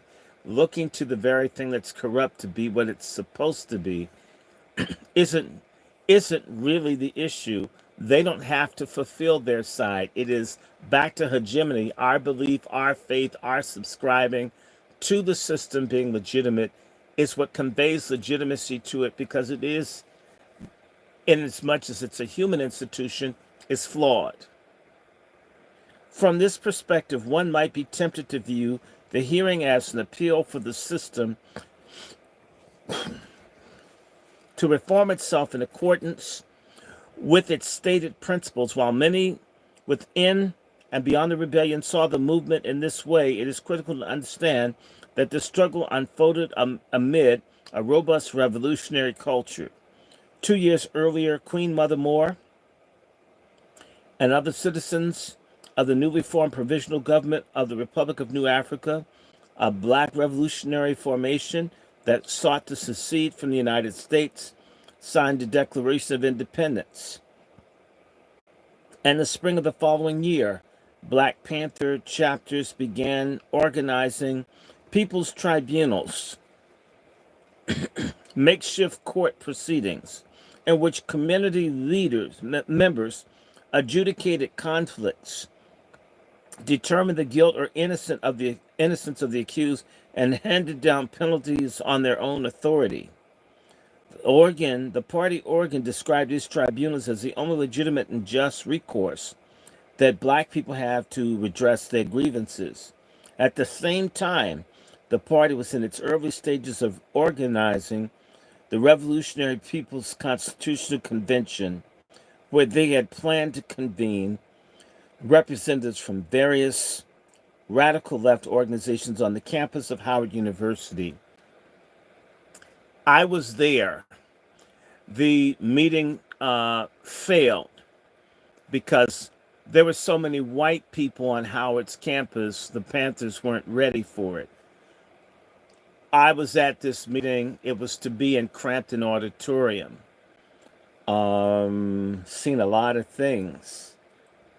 I remember being there. I remember it falling apart. Not knowing everything, I was a kid. Wow, it's amazing what we see. Okay, Howard University in Washington, D.C., in order to author and ratify a new constitution that reimagined the United States as a democratic and anti-imperialist formation. The Bell Review hearing must be understood within this broader revolutionary imaginary in which efforts to hold the state accountable to its own law coexisted with attempts to delegitimize established law and efforts to establish new law. Violence lay at the core of this conflict, and both sides had important considerations concerning its use. When captives, an already criminalized and dishonored population, attacked jail infrastructure, seized hostages, and threatened them with execution, they defied the moral and legal norms that granted the state a monopoly on legitimate violence. Their revolutionary action gave rise to an alternative political, ethical, and moral universe where established terms like murder and killing failed to convey the meaning of taking lives that many believed deserved to be taken. As one of the rebels explained to a radio journalist, what do you call killing a man who really deserves to die? Because they deserve to die, they should be killed. They are more guilty than we are, if anybody is. They have done 10 times worse than we ever could do. They are the real criminals for allowing the system to perpetuate. As enforcers of this carceral war, guards were seen as facilitators of the genocidal process. It is therefore nothing short of remarkable that at least some of them were not immediately executed either as a tactical move to maximize negotiating leverage or simply as accountability for past violence. As we will see across the ensuing chapters, participants in the long Attica revolt exercised immense restraint. Social theorist Cedric Robinson identified the absence of mass violence as a characteristic feature that is always indicated in the history of the black radical tradition. Analyzing slave revolts in the United States and the Caribbean, Robinson claims that blacks have seldom employed the level of violence that they, Western white, understood the situation required. He sees this generalized refusal among African descended populations to fully reciprocate violence as they struggle against enslavement, colonialism, and captivity as evidence of their embeddedness within an alternative formation of consciousness, a way of being that is not simple reaction to oppressive conditions. Rather, it was a revolutionary consciousness that proceeded from the whole historical experience of black people and not merely from the social formations of capitalist slavery or the relations of production of colonialism. Robinson's argument is provocative, and the content of this book seems to support his theory. However, as I will show, the question of violence was just that, a question. It was fiercely contested. Historical analysis of Attica in general and the prison movement more broadly have tended to produce fetish portrayals of black victimization while obscuring these internal debates and the forms of violence the rebels considered, planned, and often enacted.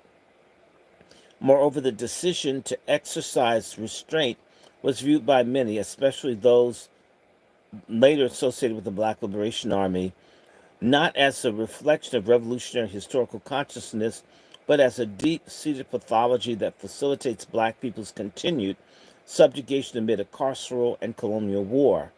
State actors were also grappling with the question of violence, specifically as it related to the public relations crisis the rebellion created. Since August, the rebellion had obtained sympathetic coverage in elite media. The New York Times and other major outlets had published their demands and run stories about the abysmal state of the jails and the courts. The public understood that most of the rebels had not been convicted of crimes for which they were in prison and were therefore formally presumed innocent. Moreover, the rebellion had begun to generate massive protests and other solidarity actions from outside organizations. Within this context, state actors feared that a public display of official violence may alienate Mayor Lindsay's liberal base, further radicalize the rebels, and enlarge their support networks. This explains why they had taken a largely conciliatory approach during the first stages of the revolt. Following a string of victories for the rebels that included geographic expansion of the rebellion, the press conference, and the bail hearings, the authorities resolved to retake the jails by force. Dozens of officers from the Tactical Patrol Force, specially trained crowd control unit of the New York Police Department, were brought in to perform additional violence work. From the onset, hostage deaths were seen as an acceptable form of collateral damage. In other words, they did not mind those people dying. In order to crush the black and brown prisoners, they didn't mind letting some of the people die.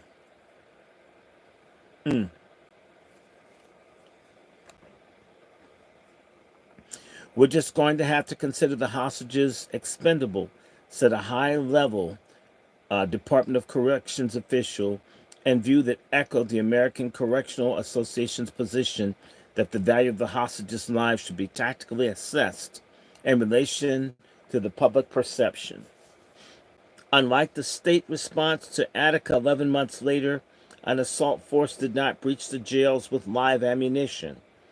Police and prison guards were instead outfitted with body armor, riot shields, batons, clubs, bats, axe handles, gas masks, and tear gas. However, the commonly held view that the state incursion of Attica represented a moment of exceptional violence misrecognizes the dynamics of domestic warfare under liberal democracy. The Attica massacre was not a departure from the norm, but its revelation in an intensified form. As political prisoner Martin Sostre wrote, Attica defrocked the vicious outlaw murderers who were passing themselves off as lawful authorities. As I will argue later, the massacre was an experiment and the public exhibition of state violence, an attempt to radically recalibrate public understandings of how black rebellion in the United States could and should be managed. The reassertion of state control over jails mobilized similar discourses, tactics, and technologies of subjugation, but did so in ways designed to seem like measured liberal governments. At this point in the struggle, the state's strategy was to conceal the fact that the war was unfolding, whereas later it would shift towards dramatizing the state's war-waging superiority. Prison-crats surmised that since the BHD and the QHD were the most recent jails to erupt, that they would be the least organized and ill-prepared to fend off attack. In fact, they developed their plan to retake the jails. The guards had already forcibly suppressed an incipient rebellion, and the adolescents' remand shelter on Rikers Island, in which captors briefly took 3 hostages. So it was during the late afternoon hours of October 4th, 1970, armed agents of the state flooded the Brooklyn jail with tear gas and forced their way onto the 5th floor, swiftly wresting the prison from the rebels and freeing the hostages unharmed. Then they traveled to Kew Gardens, where the rebels had been in control for 30 hours. They fired tear gas onto the 4th floor and used blowtorches to cut through the door hinges and locks. The press later reported that the assault met heavy resistance from rebels armed with steel pipes, forcing them to respond in kind. However, civil rights lawsuits subsequently filed on the captives' behalf. The rebels maintained that they were incapacitated by gas and tried to surrender. They further claimed that upon reaching the 4th floor, a supervising officer announced, "Kill them all," at which point the assault force commenced ferociously beating them into submission. Although more battles lay ahead, state actors had swiftly recaptured 3 jails, decisively shifting the momentum in their favor. Following these victories, they regrouped to reevaluate their strategy in preparation for the Tombs and the Branch Queens, the rebellions that posed the greatest potential to meet them with organized resistance. The state adopted an approach that foreshadowed what would become the normalized aspect of the carceral strategy after Attica: psychological warfare. The assault force was instructed to encircle the jails, using a siege tactic to publicly demonstrate its superior capacity for violence, while a recorded ultimatum of Mayor Lindsay was played on the local radio stations. The recording informed the rebels that they had 1 hour to release their hostages and face no reprisal or face other courses of action. Not only did this measure aim to degrade the rebels' resolve, it was a clever public relations maneuver that enabled the public to hear their mayor offering the rebels an opportunity to surrender peacefully. If the rebels refused, the people were seriously injured or killed. The casualties would easily be attributed to the rebels' intransigence and not to the state's disregard for life. The strategy was effective. As Ricardo de Leon recalls, when the rebels heard Lindsay's ultimatum over the radio, pandemonium ensued. While the rebellion had endured for more than 2 days, de Leon, Brown, and others on the Revolutionary Committee had not managed to solidify organizational discipline. Rather, just as the state intended, the promise of protection and the threat of violence exacerbated already existing fissures. Immediately, recalled de Leon, all the waverers, fence sitters, and opponents started shouting, "Let them go, let them go," setting off an extended argument about strategy before consensus could be reached. A vocal faction steamrolled the surrender and released the hostages. By midnight, October 5th, 1970, the Tombs Rebellion was over, and the rebels again were caged. The Branch Queens rebels had followed the developments in the tomb on the radio and in anticipation of the same technique being used against them, also debated surrendering or fighting. According to Balagoon, who named himself after a West African deity of iron and war, the debate occurred between two factions of the warriors and non-warriors. The central question were, first, whether the rebels were going to surrender or fight, and second, whether they were actually prepared to execute their prisoners. For Balagoon, the non-warrior faction was as irrational as it was immoral. He believed, as colonial subjects, most of whom were raised in poverty, the rebels should have known from experience that Lindsay could not be trusted, and that even if his no reprisal promise had been sincere, he would not be able to enforce it once the steel cages clanged shut and the rebels were back at the mercy of their captors. They would all suffer consequences, he explained. As the warriors saw it, the only question was whether they would do it so alone. Balagoon was also distressed by those who refused to kill in order to defend their own existence. He interpreted this phenomenon not as a radically different shared order of things, as does Cedric Robinson, but in the tradition of Queen Mother Moore, as a symptomatic of pathological plantation mentality that had been inculcated in black people through generations of racial terror. Black people have been conditioned to die behind any old bullshit for so long, he wrote, that taking those white pigs' lives in response for murders of ourselves seemed incomprehensible to them. A crime against God and three other white men. Like theorist Frantz Fanon, those ideas were profoundly influential to the movement.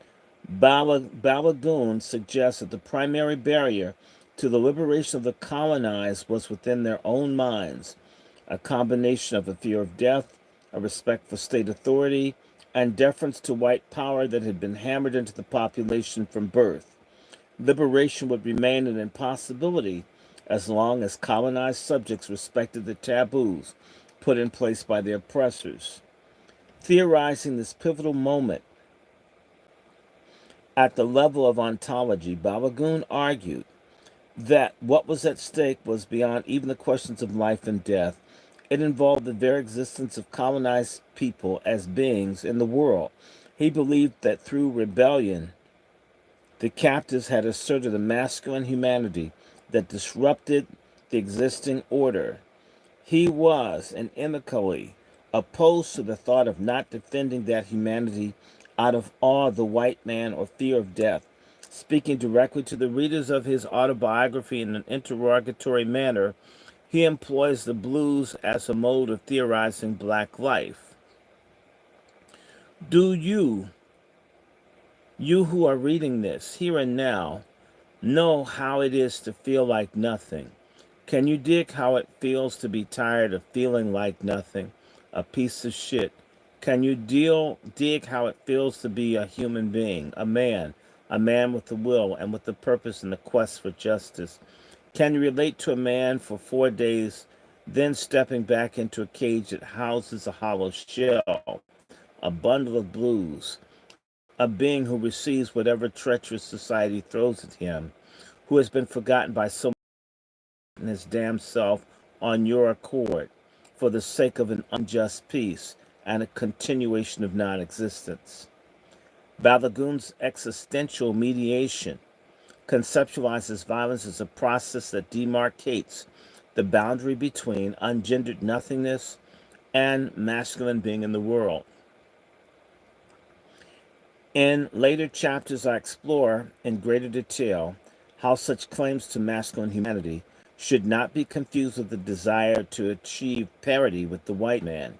To the contrary, I argue that by reading and listening to the living practices of this masculine anti-carceral insurgency, we can apprehend the emergence of a gendered humanity unshackled from white patriarchal norms.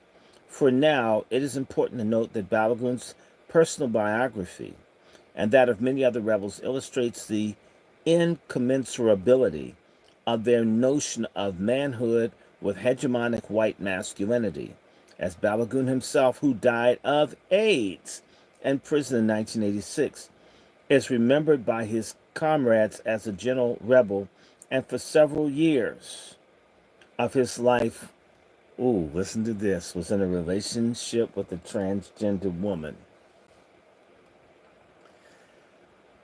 Oh, God.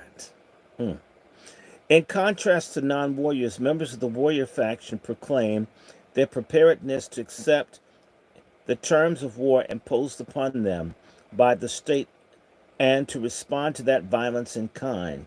In an open letter attributed to the entire Panther 21, but which was primarily authored by Balagoon, Lumumba Shakur, and Kwando Kinshasa, months after this ordeal, these key organizers of the Branch Queens Rebellion offer an unvarnished endorsement of political violence as a productive force for revolutionary transformation. Published in the East Village Other, the infamous letter is most often discussed in historical scholarship for its trenchant critique of the Black Panther Party's turn away from armed struggle under the leadership of the Oakland-based Central Committee. This critique exacerbated the ideological tensions within the Black Panther Party, tensions that the FBI exploited and deepened to cause a split within the party. Although the central purpose of the letter was to criticize the party's perceived pivot towards reformism, the analysis it offers is relevant to the jail rebellion. Revolution is armed struggle. Revolution is violence. Revolution is bloodshed. And the duty of the revolutionaries to make revolution. Following the theoretical trail blazed by Fanon, these engineers of rebellion argued that the violence of the colonized was a rational response to a condition of collective abjection, and that contrary to their portrayal as extremists, they were not initiating force but a counterforce, not advocating violence but counter-violence against the normalized and entirely predictable violence of the state. They argue that the counter-violence should be strategically employed to level the field of battle. We must match the enemy at least blow for blow, at least. You see, for us, things are critical every day, every hour. How many of our people are suffering? How many die? They believe the philosophy of nonviolence facilitated genocide, that police, prison guards, and other agents of the state routinely subjected black people to abuse because they had no reason to fear retaliation. Within this context, they saw the revolutionary counter-violence as a violence reduction strategy. Its aim was to make the wagers of war think twice before dispensing abuse. While it is easy to dismiss these ideas as immature expressions of far left adventurism, they demand to be taken seriously if we jettison liberal modes of analysis and understand what is unfolding is an actual war. From this perspective, the Panthers' unequivocal endorsement of counter-violence is legible as a rational political strategy, a diagnosis of actually existing conditions at an acute moment of confrontation. The warrior faction knew that their small band of incarcerated rebels would not militarily defeat an incursion by agents of the state, and that a battle would mean that many of the rebels would be badly injured, even some killed. However, the Panthers theorized incarcerated people as the tip of the spear. Not only would their determined resistance ensure that the casualties were recorded on both sides, it would also inspire others to take militant action. To rumble, then, would have to pull the mass of us together in a truly revolutionary fashion of victory, that is, to turn back the charge of the pigs, would have produced an army out of prisoners of war who would have been drafted by their incarceration for Balagoon. All black people in America are prisoners of war, but most are not conscious of this fact. To engage in combat against the carceral state would heighten their consciousness and draw them into the Black Liberation Army. Balagoon's vision did not materialize.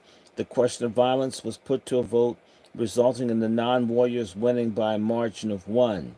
Members of the warrior faction considered launching an internecine battle for control of the hostages, but decided against the impeding the will of the majority. Instead, they watched as the rebels demobilized, voluntarily returning themselves to non-existence. As some men broke down barricades, others uncaged the hostages, covered their heads with pillows to protect them from harm, and brought them down to the street level and released them. Then small groups, most of the rebels, walked down the steps of Branch Queens and turned themselves in. However, 39 of the rebels, including the Panthers and Victor Martinez, refused to willingly enter into police custody where they knew they would be abused. Instead, they barricaded themselves on the top floor of the jail and promised to continue resisting until their lawyers were able to ensure that they could surrender safely.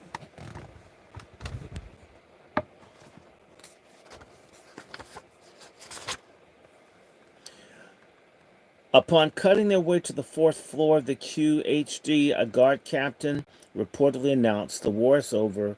You have lost. This is now a concentration camp."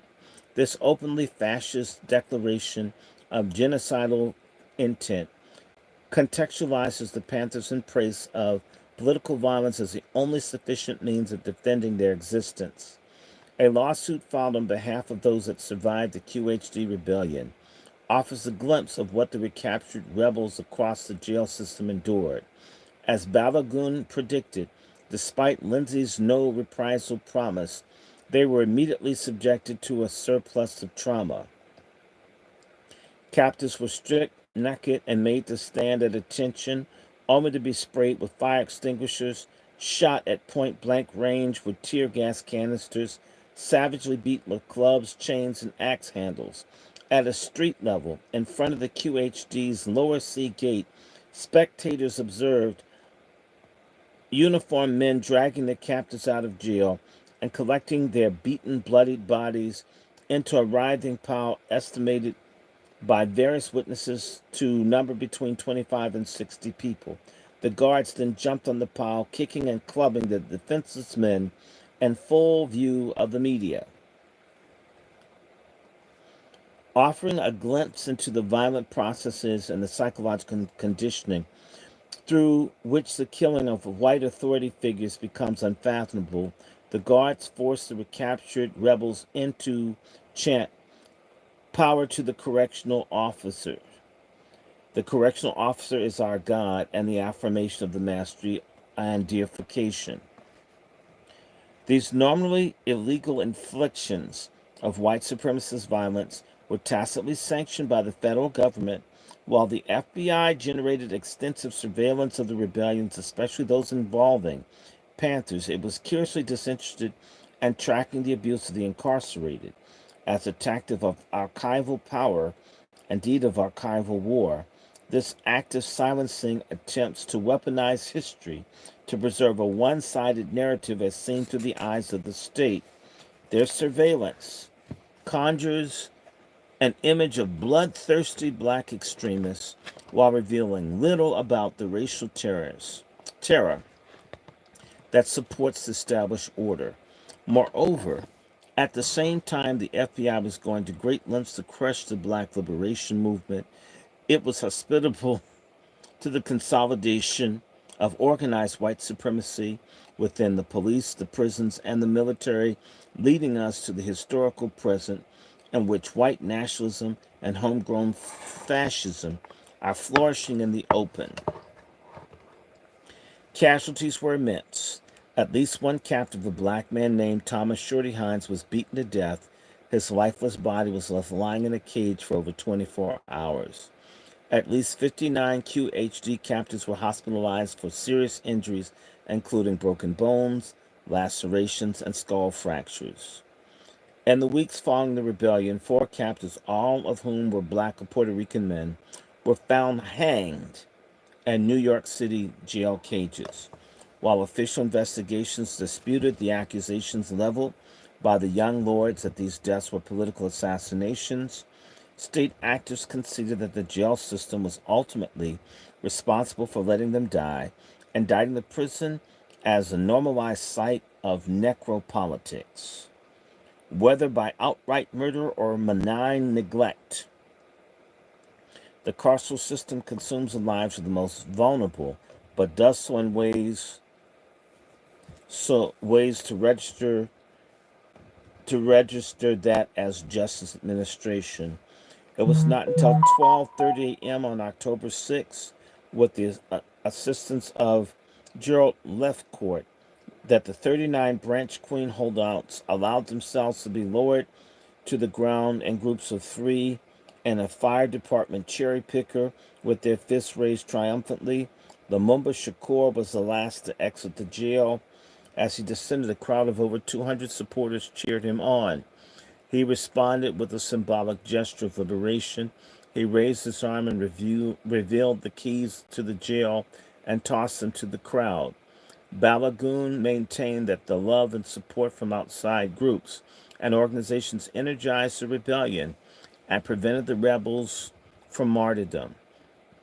However, in their open letter, the Panther 21 criticized these same supporters for not taking advantage of the opportunities that the rebellion created. Organizations such as the Black Panther Party, the Young Lord Party, and the Women's Bail Fund, and Youth Against the War and Fascism had organized rallies that drew hundreds of people while employing militant rhetoric. Most of these outside supporters studiously abided the law and remained corralled behind police barricades. The jail rebellion warriors saw this as a missed opportunity. This is a block quote. When we were in the Long Island City Branch Queens jail rebellion, we felt that the people outside could have supported us with the fullest revolutionary manner in 2 or 3 simultaneous ways. Mass demonstrations at each of the prisons involved, while the pigs, quite a large percentage, were surrounding the prison. If there had been mass demonstrations while leaving the city vulnerable, in this case 5 days, for some righteous urban guerrilla military actions, and 3, if a chance occurred to liberate the prisoners at any jail that the opportunity presents itself. Thus, you see, the best tactics of revolution is continuous confrontation and struggle.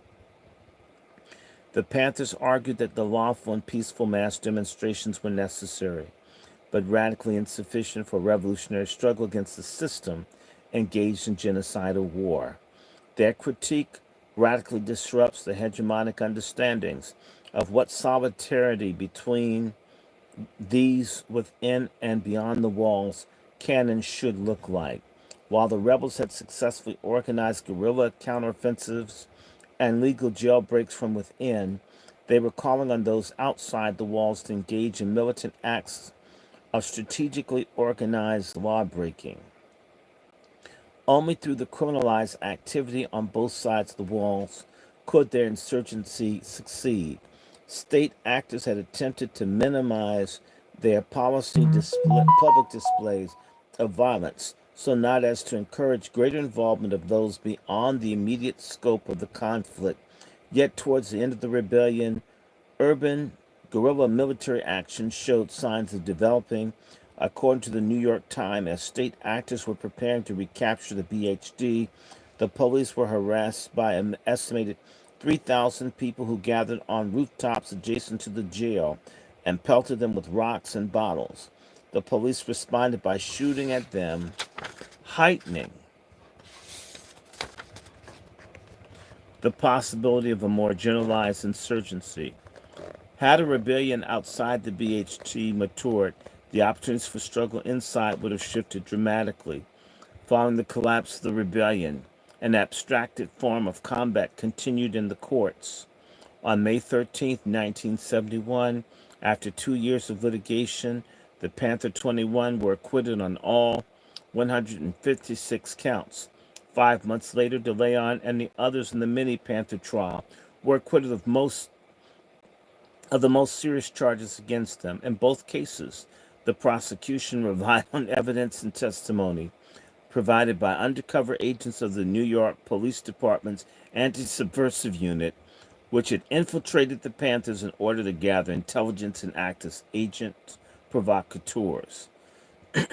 Of the 45 captives indicted for their alleged role in the various sites of the jail rebellion, only the case of the so-called Tombs 3 made it to trial. In August 1972, DeLeon, Curtis Brown, and a black Muslim named Nathaniel Ragsdale were acquitted of all charges related to the rebellion. These acquittals inaugurated a debate around the role of law in state repression and radical resistance. The jail rebels, the Panthers, and other radical groups viewed law as an instrument of race and class war. Liberals viewed it as an instrument of justice, albeit one that was vulnerable to corruption. If the United States was truly a racist empire engaged in war on colonized populations, as many of the left maintain, liberal critics have argued, it should have been impossible to obtain a victory in the courts. Of course, the logic neglected the fact that although they did not result in convictions, the criminal cases succeeded in weakening the radical organizations. Legal support for the Panther 21 trial drained the party of resources, incapacitated many of its key members for over 2 years, and exacerbated internal tensions. For this reason, DeLeon soundly rejected the notion that the acquittals were victories. How can we say we won a victory when the pigs still have my brothers? When the farce still goes on, when we are still slaves, still victims, this is just a small step. We've only won a skirmish on the motherfuckers' terms. The battle still lies ahead. For many, this chapter was just one of a much longer biography of anti-carceral struggle. Although he beat the conspiracy rap, DeLeon was convicted on a weapons charge and spent the next several years behind prison walls. Most in Unit 14, a complex of torture and bestiality within Clinton Prison, where intractables like Casper Baker Gary, Martin Sostra, and many others were routinely isolated.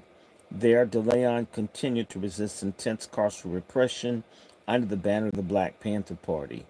Following his experience in the Panther 21 and jail rebellion, Kwesi Balagoon concluded that to survive and contribute, I would have to go underground and literally fight. He joined the Black Liberation Army, a clandestine formation that, as I have shown in later chapters, was central to the protracted revolt. DeLeon's contention that the battle lay ahead was prescient, eager to relieve the crowded conditions and cool the jails. Governor Nelson Rockefeller arranged for 3,000 sentenced jail captives to be offloaded to state-run prisons, expanding the state prison population by nearly 25% in a matter of months. This sudden influx of new captives, many of whom had survived the jail rebellion, provoked massive shifts in the composition of New York's prison population as wardens in Sing Sing, Clinton, Eastern, and elsewhere made space available to accommodate the transferees. They seized the opportunity to purge their own institutions of troublemakers and militants. Many of these undesirables landed in Auburn, resulting in what prison crack called a critical mass of revolutionaries within that facility. Just as the deployment of prisons to contain revolutionary action on the streets backfired in the jails, the imposition of carceral war continued to create conditions conducive to rebellion. 1 month after the jail rebellion's collapse, captives in Auburn rebelled. And it is to this new, woefully under-theorized site of the long Attica revolt that we now turn.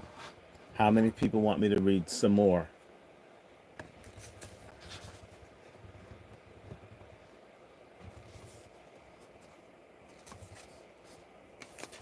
How many people want me to read some more? How many people want me to read some more?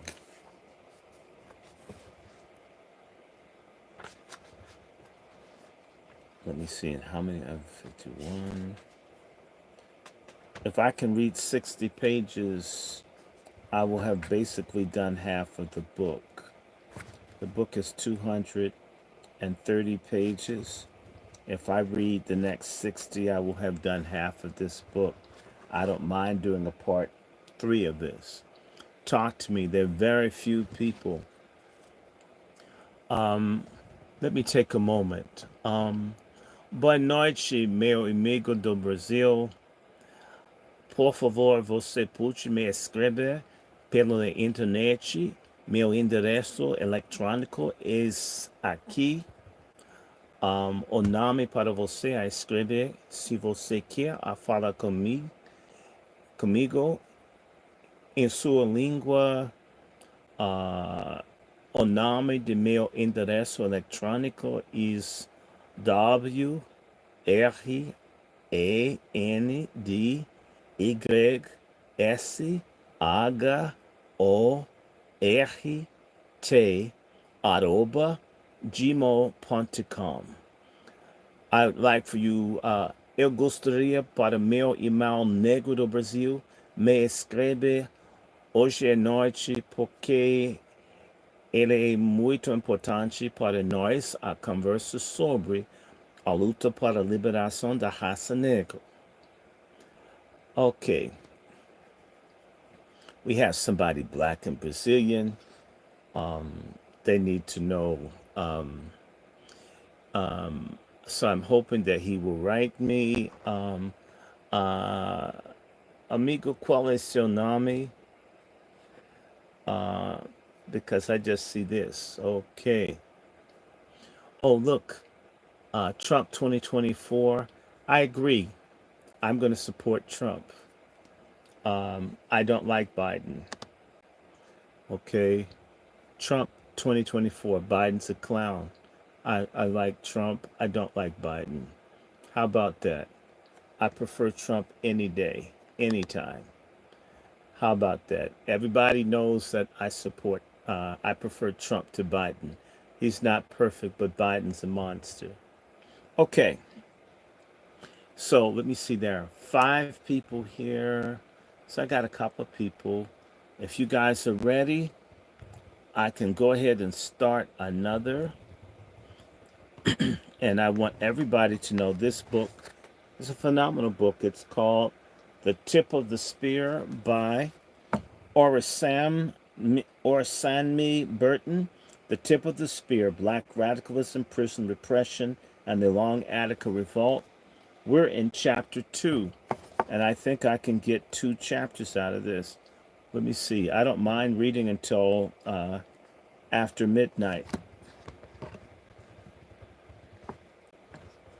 Y'all ready? And by the way, please like this. I don't have many likes. You need to know that my channel is shadow banned. All of the folks who came on with this initially know that they held us up a whole hour before I could get on. If you don't think that they're not trying to keep us from sharing information, you don't understand what you're dealing with. Just like the prisoners were trying to tell the people there's a war going on. All right. So, say no more. And if you like the Angry Black Men's Book Club, and I see, what is that? Gold World. If that's Goldsboro, if that's the brother I think he's now in Fort Lauderdale, Florida. It's one of these people that always support me. Sister Star, Sister Devon, Brother Roland, Brother Judah, Brother Herc Owens, OG Brother in Sacramento, Brother Mark, and others. I appreciate you. Please retweet, share this space. I've sent it out all over. This is the poorest showing I've had in all year right now, believe it or not, guys. And this is a great book. This book is a powerful book. And so the numbers have dropped. They do not like what's being said in this book. So trust me. But anyway, let me have a little bit more water. My throat gets dry doing all this reading.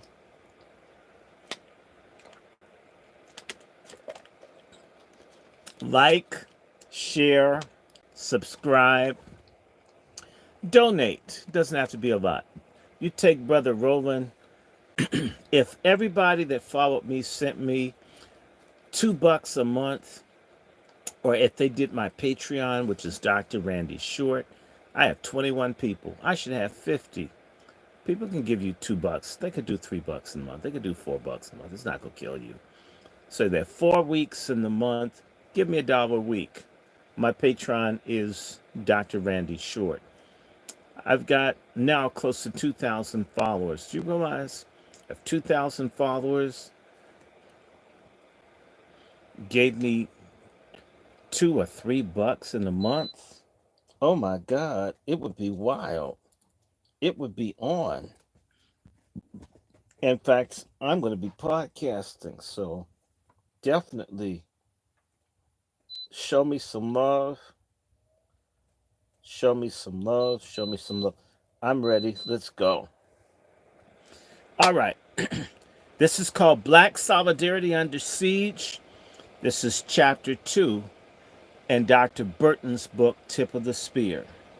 Black Solidarity Under Siege, the subtitle, Three Terrains of Protracted Rebellion. Prisons are archives in literal and figurative ways. When Auburn was constructed in 1816, penal architects introduced a design and management innovation, allowing them to collect human beings within the prison walls, subdivide them into convict companies, and further subdivide them into individuated cells, each labeled with a unique identification number, identified by one analyst as a human filing system. This physical ordering allowed penal experts to efficiently identify, observe, classify, access, sort, describe, sequester, silence, release, destroy, and extract knowledge from their targets. As theorist Michel Foucault notes, prison-based surveillance leaves behind it a whole meticulous archive. It situates individuals in a network of writing and engages them in a whole mass of documents that capture and fix them. The sources generated by the carceral archive become epistemic infrastructure for dominant narratives about prison and those forced to dwell within it. As elite media look to these records, the state actors who produce them establish architectures of truth. Although Auburn was designed to reform wayward white men by the late 1960s and early 70s, it was increasingly weaponized against black insurgency. I'm going to take one more break. This 1 second. Give me 1 second, because I don't want to stop.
Okay.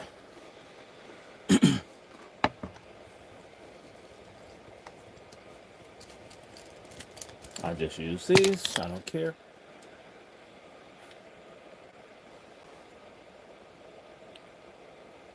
Although, okay, I'm going to do this again. By the late 1960s and early 70s, it was increasingly weaponized against black insurgency. Captive populations accumulated during this era increasingly aimed to subvert the prison's control over their physical bodies as well as their bodies of knowledge. Auburn and Attica rebel Jomo Omowali wrote that when he first landed in Auburn in 1970, the efforts of the Panthers and other groups was beginning to grow in prisons as more and more of us were being imprisoned and taking our books and our experiences with us. Prohibited from literally transporting his physical library inside the walls.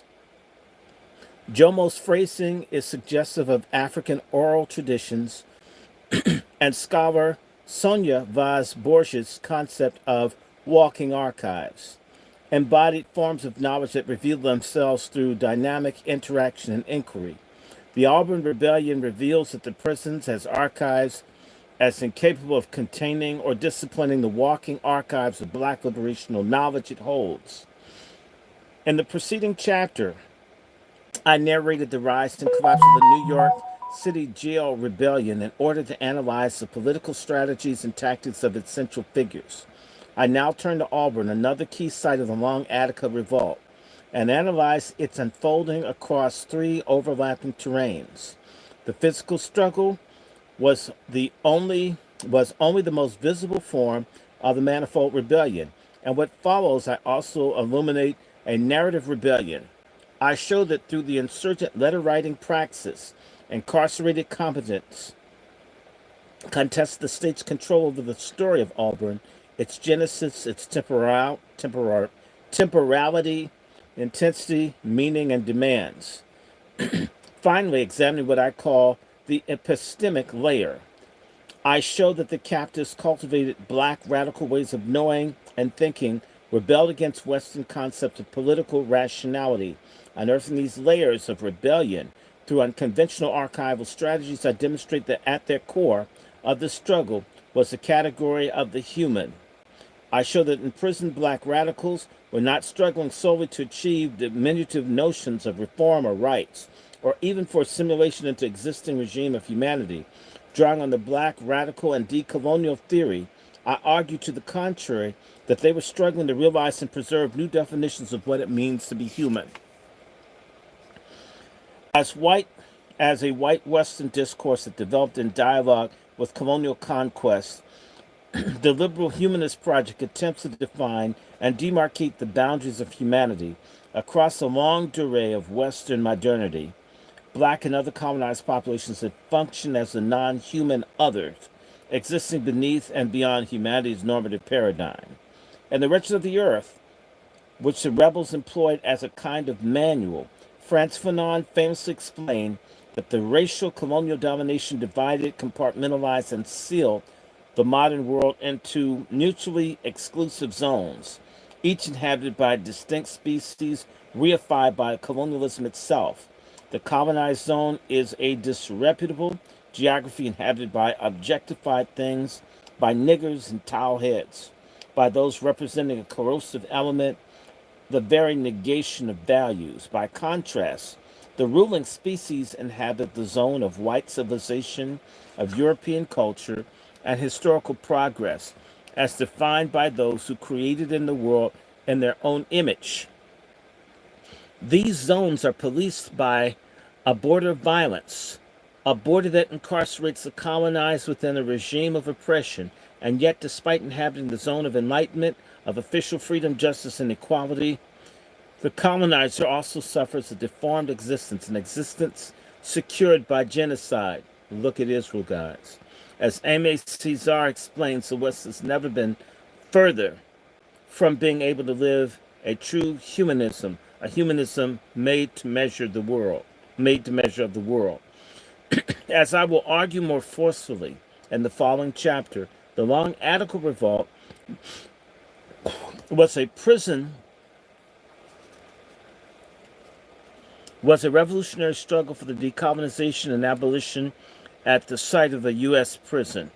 Although Auburn was the key zone of this struggle, it has largely been it it has been largely forgotten, and what little scholarly literature exists, the state's reflects the state's deceptive framing of the event.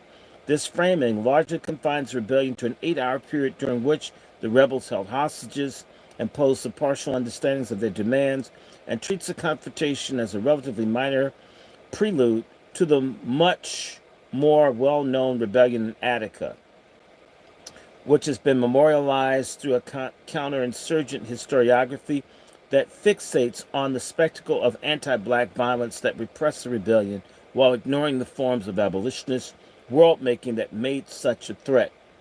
It is often said that the central contribution of Auburn was that it taught captive rebels not to trust the state promises regarding reprisals, as if this lesson had not already been learned, as if their political praxis crusted at petitioning authority. Disrupting established leadership at Auburn and the prison movement more broadly, I demonstrate that Auburn was a protracted struggle that endured for at least 8 months, during which members of the captive and colonized species transformed themselves into revolutionary subjects who ruptured the humanist paradigm and injected new rhythms of black radical being into the world. The content of this new rhythm, this new genre of human being, to use theorist Sylvia Wynter's formulation, was not determined in advance, but was rather actively produced through the processes of collective struggle. Auburn rebels wrote extensively about their multifaceted revolt, and did so through the rubric of a protracted war. But unlike the state-initiated war to which they were responding, theirs was a war of becoming. Elucidating this point through the prose conditioned by violence, Charles Leon Hill wrote, "We engage in a protracted struggle at the Auburn concentration camp, often clashes of force, verbal confrontation, but never retreat, open conflict, war till death. Either we who dare to fight, to resist, to demand human treatment, or succumb to the wrath of tyranny and forsake the cause of human dignity, or our bodies will be crushed, but our spirit prevail. For we maintain no illusions of superhuman victory behind these walls, but we keep aflame the spirit of the freedom fighter." Excerpted from the New York Times, Leon's intervention clarifies the stakes of the rebellion while demonstrating the salience and inseparability of the various terrains examined in this chapter. Auburn was a life and death contest that unfolded simultaneously on the corporeal and discursive terrains. The physical clashes of force are only legible because captives were engaged in the struggle to narrate these clashes. Both were shaped by such a profound asymmetry that achieving decisive victory seemed beyond the rebels' physiological capacities as earthly beings. And yet, fully aware that their bodies would be crushed, they continued to resist. In doing so, they struggled on a third terrain, one that nurtured into being beyond the body a spirit, a social consciousness, an affective state that is largely beyond representation. Although Leon demanded human treatment and human dignity, he noted that his spirit burned for a form of freedom that the captives had no ability to grant, a freedom that could only be taken, or more accurately, one that had to be invented. And in an invent they did. As Fanon explains, a new humanism is written into the objectives and methods of the struggle. In the sections that follow, I analyze the protracted Auburn Rebellion as it unfolded across these interlocking terrains. First, I will show how the rebels narrated their revolt against the material and symbolic obliteration. Next, I analyze their implacable will to physically resist. I show how the rebels refused their compartmentalized dehumanization by enacting an insurgent counter-humanism that is aimed to redistribute a fraction of the violence that assailed them. Yet within and against and beyond this totalizing spiral of violence, I showed them evolving on an altogether different terrain. They were cultivating an intra and intercorporeal modalities of collectivity, intimacy, love, tenderness, modalities that reveal the smoldering core of the revolt's revolutionary content. The protagonist, the protagonist of the long Attica revolt contested a carceral counterinsurgent narrative, and what the ruling power, the administration of the penitentiary, and the reactionary newspapers have published must be considered as war communiques, wrote the French-based Prisons Information Group, adopting the analysis of imprisoned revolutionaries in the United States. This methodological intervention demands an analysis that analysts interpret the dominant narratives not as a reflection of truth, but of power, as propaganda intended to fill some tactical exigencies and to serve a specific purpose. Other official sources position the Auburn disturbance within the linear temporality that begins on November 2nd, 1970, and reaches its climax 2 days later and is swiftly brought under control, leaving a deafening silence in its wake. The rebellion's alleged genesis was the administration's refusal to allow the black population to celebrate Black Solidarity Day, a recently established holiday on which black people refused to work. The story begins with the strike in which captive rebels collectively withdrew their labor from the Auburn license plate shop, tobacco packing plant, textile shop, and metal bed shop. Later that day, while the population convened in the yard, a group of so-called extremists associated with the Black Panther Party, the Young Lord Party, and the Five Percenters, an offshoot of the Nation of Islam, forcibly took control of Auburn's public address system and announced that the strike was occurring in observance of Black Solidarity Day. Rather than inflame an already tense situation, Warden Harry J. Fritz declared November 2nd a half holiday. Over the next 2 days, November 3rd was an election day and thus a planned holiday. Prison guards surveilled the various meetings that the captives self-organized in Auburn's yard. An affidavit from Fritz noted black militants harangued the inmates with the message that instead of the administration maintaining control, they would determine the destiny of black men within the institution. A Department of Corrections official told the New York Times that the captives increasingly have a consciousness of themselves as victims or political prisoners. They preach this, and through coercion or force, they pick up a following. An administrative misbehavior report charged one captive with making inflammatory speeches using assembled inmates to take militant action against the institution. Fritz noted that the militant rhetoric notwithstanding, on both nights, virtually all the inmates peacefully partook of the evening meal and voluntarily returned to their cages at the regularly scheduled time. Nonetheless, he ordered his subordinates to isolate the 13 ringleaders deemed the most responsible for these disruptions. A state investigation later concluded that Fritz had not taken this preemptive action. The November 4th uprising, had Fritz not taken this preemptive action, the November 4th uprising might not have occurred when it did. That morning, hundreds of captives, most of whom were black, again refused to participate in Auburn's routines, demanding immediate release of their isolated comrades. The protests then escalated into rampage. Investigations noted prison claimed that roughly 400 black militants coerced the population of 1,600 into participating, preventing them from leaving by bodily sealing off exits from the yard. The rebels overran the entire prison, released their comrades from isolation, and captured between 35 and 50 hostages, whom they bound, gagged, and assembled in the center of the yard. At least 4 were brutally attacked with their own clubs and later had to be hospitalized. Others were doused with gasoline and threatened with immolation.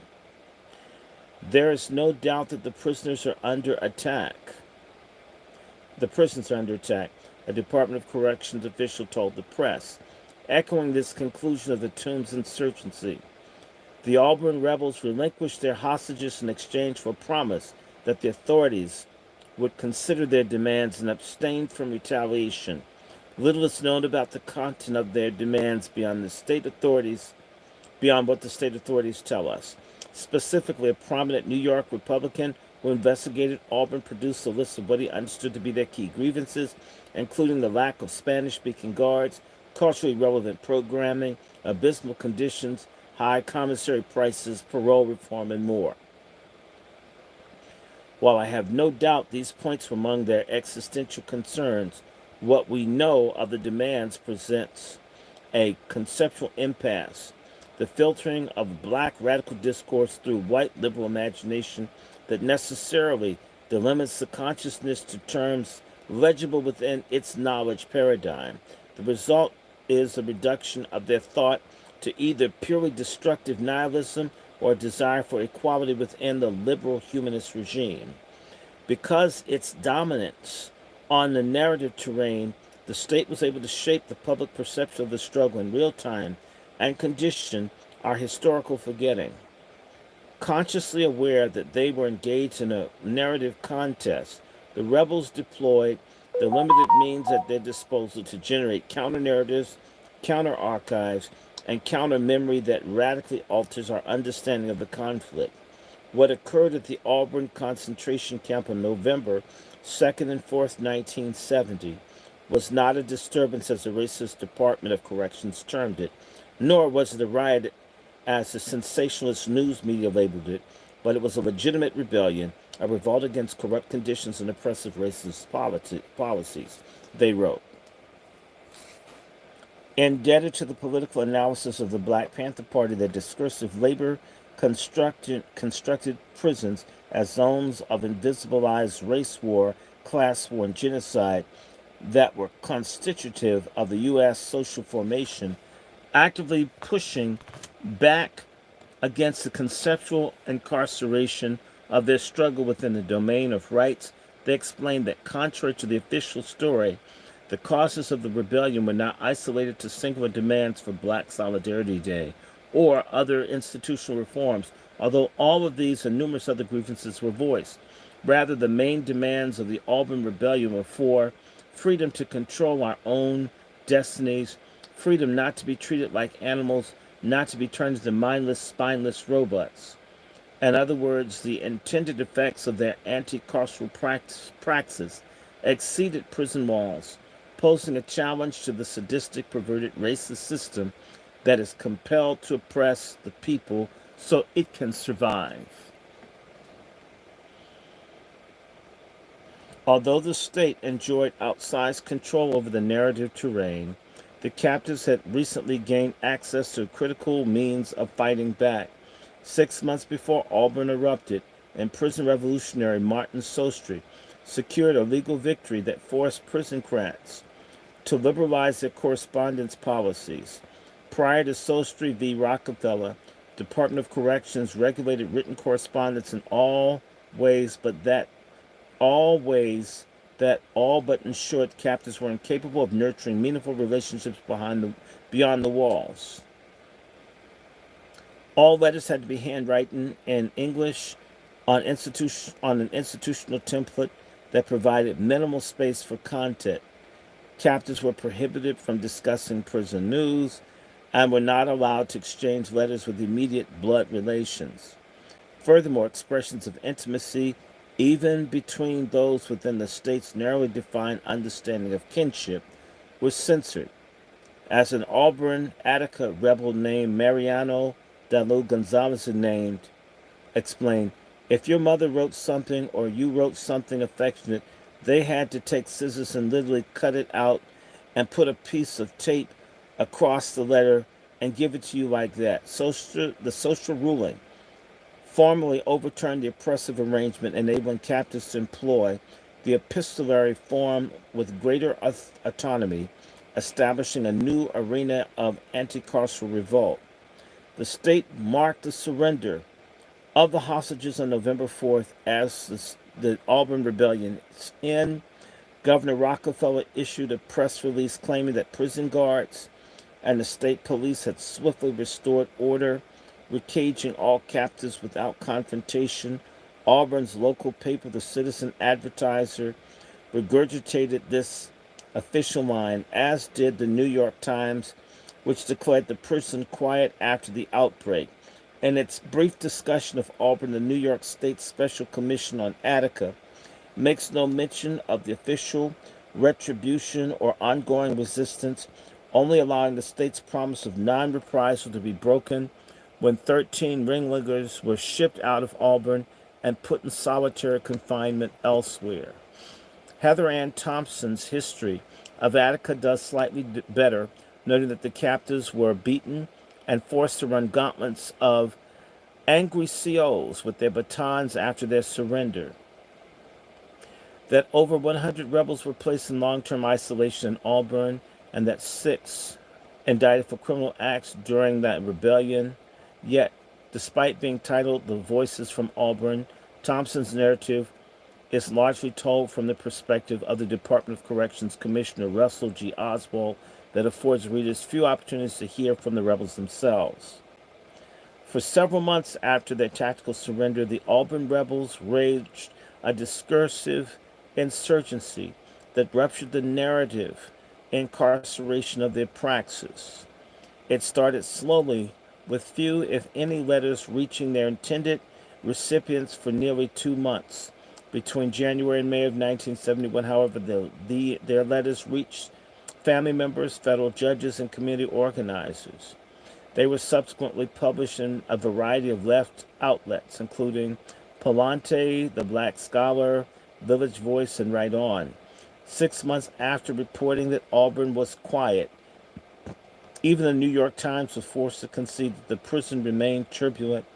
Their officers were overwhelmed with what journalists described as hundreds of letters that pour forth weekly from isolated galleries, some of which were penned in blood. In response to the captives' desperate calls for support, the Marxist group called Youth Against War and Fascism launched the Prisoners' Solidarity Committee, an explicitly abolitionist formation established in February of 1971. The PSC functioned and won members' words as a vehicle whereby prisoners themselves could speak to the people outside, could generalize their struggle, fuse their grievances and their hopes into a main current of rebellion that is rising in the country as a whole. Comprised mostly of white university students and activists, the PSC provided the rebels with invaluable financial, moral, and legal support, created a transportation system to convey family members from New York City to Auburn, and organized protests outside the Cayuga County Courthouse, the site of the rebellion's legal aftermath. They even managed to infiltrate the prison by getting one of their members assigned as a legal assistant for the Auburn Six, who were indicted for their role in the November takeover. The PSC's political labor left behind rich but yet largely untapped archive of abolitionist journalism, now memorialized in periodicals such as The Workers' World, The Activist, The Battles Axe, and pamphlets such as The Fight for Freedom. It's the only thing worth fighting for, and The Prisoner's Call Out. And across the numerous flyers and other promotional materials, it is because the PSC valued and amplified the rebels' letter-writing praxis that an alternative discourse of the rebellion can be constituted. In contrast to that of the state, this narrative does not claim to tell the whole story. It does not pretend to be dispassionate or objective. It is explicit in its antagonism towards capital, white supremacy, and imperialist war, both foreign and domestic. After regaining control, Warden Fritz enacted a plan to isolate, silence, and punish the rebels, declaring a state of emergency.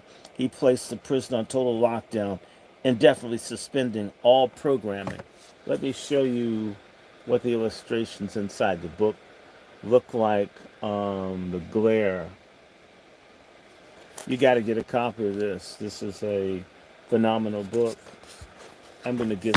Oh, it's right there. Give me one I'm going to take one more break, but I'm not leaving. I'm going to step right here. 1 second. I'm on page 60, so let me read this. He placed the prison on total lockdown, indefinitely suspending all programming, visits, internal movements, and correspondence. 11 of the 13 ringleaders were transferred to Attica and immediately sequestered in solitary confinement. The remaining two suffered the same fate in Green Haven. Out of the 400 black militants believed to be the most active in the rebellion, Fritz isolated 80 captives within a gallery of special housing unit cages on the top floor of Auburn's cell block, also known as the Roof. The remaining malcontents were kept in 24 isolation in the general population, pending transfer to Comstock, Clinton, and other maximum security prisons once more that the SHU space could be made available. Special housing units. Rebel letters authored during this period are saturated with meditations on communicative failure, limitations on the epistolary form, vicissitudes of illegal prison censorship, the impossibility of conveying the scope and intensity of violence they endured. If I were to relate even some of the major deprivations suffered and still continue to write this letter, you would never receive it, wrote one captive. I put my situation To put my situation on paper is impossible because of things that keep building up each and every day, leaving nothing to my imagination, wrote another. Besieged by inscrutable terror and dehumanization, their letters marked an existential rapture with dominant systems of knowledge, productions, and representations puncturing the state-imposed silences without fully transcending them. We're the voices of black inmates who have been relegated into the obscure microcosm of ultra-punitive segregation, which is the Roof, behind the iron curtains of the Auburn prison. Nobody beyond these iron curtains, shaded by a huge wall, can hear the constant cries echoing our agonies because of the racist penal brutocracy, i.e., Rockefeller, Oswald, and Fritz, has insidiously concealed the atrocities inflicted on us daily. In a confidential Department of Correction report, an investigator concluded that diligent research yielded no evidence that the rebellion was the brutal outcome of months of or years of sadistic treatment, color discrimination, of bad food or senseless withdrawal of privilege and denial of proper civil rights. Yet, according to rebel letters, even this investigation was taking place. The population was enduring arcane forms of racial terror.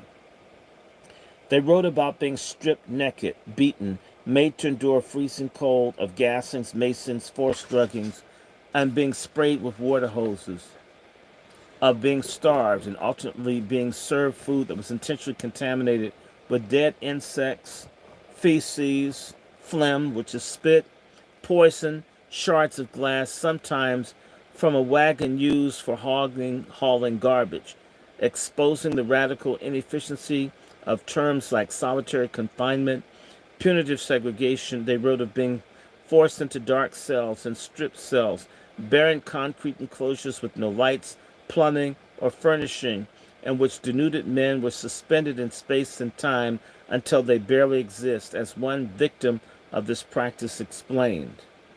Conceptualizing the prison as a place beyond legality, another wrote, so many crimes have been committed by the officials hereof that we no longer even know whether or not the United States Constitution or the law of America or martial decrees arbitrarily enforced uh, by Harry Fritz or his agents.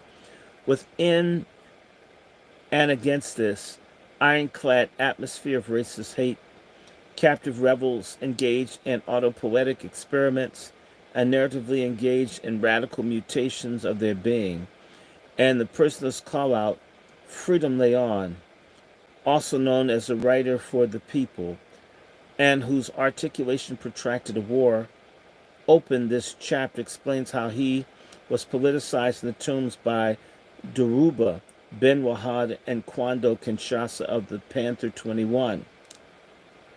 During the development arc of figures like Malcolm X, Eldridge Cleaver, and George Jackson, Leon traces his metamorphosis from what he called a ghetto rat, a subject that identified with all the establishment advocated as legitimate, that did not strive to be a man and be human, and most of all to be free, into a revolutionary. Leon writes about studying the revolutionary tactics of Mao Zedong and Che Guevara, but explains a deeper shift occurred at the level of consciousness and effect. From the Panthers, he learned that revolution had to be within the body of the person, that the revolution is a process rearranging one's values. To put simply, the death of the nigger and the birth of the black man after coming to grips with being proud to be oneself, echoing Frantz Fanon's theorization of how the anti-colonial struggle leads to the death of colonized beings and the opening of new humanist horizons. Leon writes, I learned to stretch out my hands and to be part of all mankind. And in the following chapter, I offer a more thorough engagement with how this form of human being was lived, including a speculative interpretation of the meaning behind the masculine inscription. For now, let us dwell on the myriad of ways that imprisoned black radicals deployed letter writing as discursive technology of counter-war. Their epistolary praxis ruptured their narrative condemned status, enabling them to constitute themselves as actors and chroniclers of a world historical event.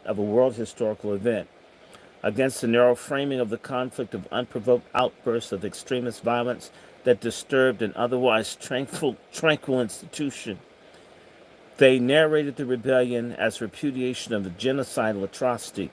Moreover, the underside of the Western civilization's enlightened embrace, they narrated formations of black radical becoming that simultaneously critiqued and overran the boundaries of the human project. As they always do, the foot soldiers of carceral war responded to these movements by ratcheting up repression, zealously policing the borders of existing hierarchy.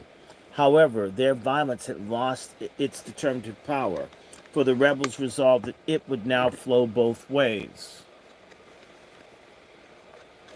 The corporeal terrain of the struggle is a terrain of physical violence.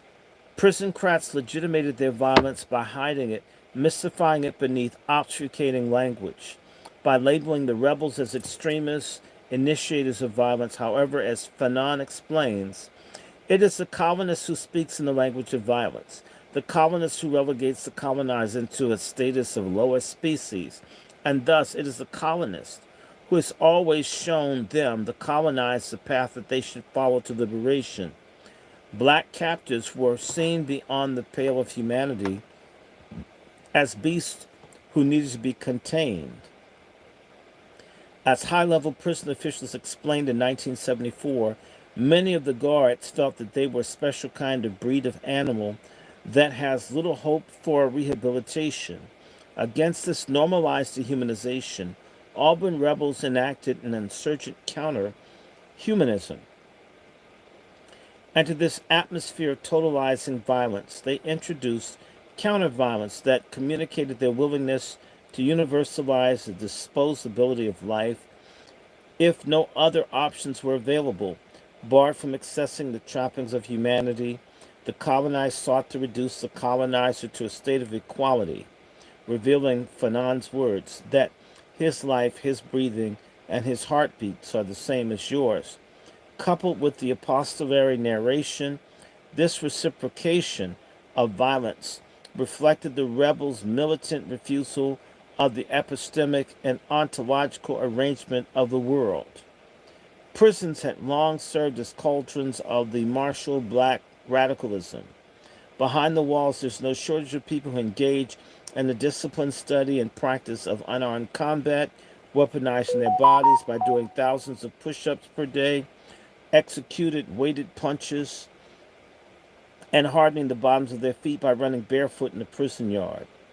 During the 1960s, black radicals organized street fighting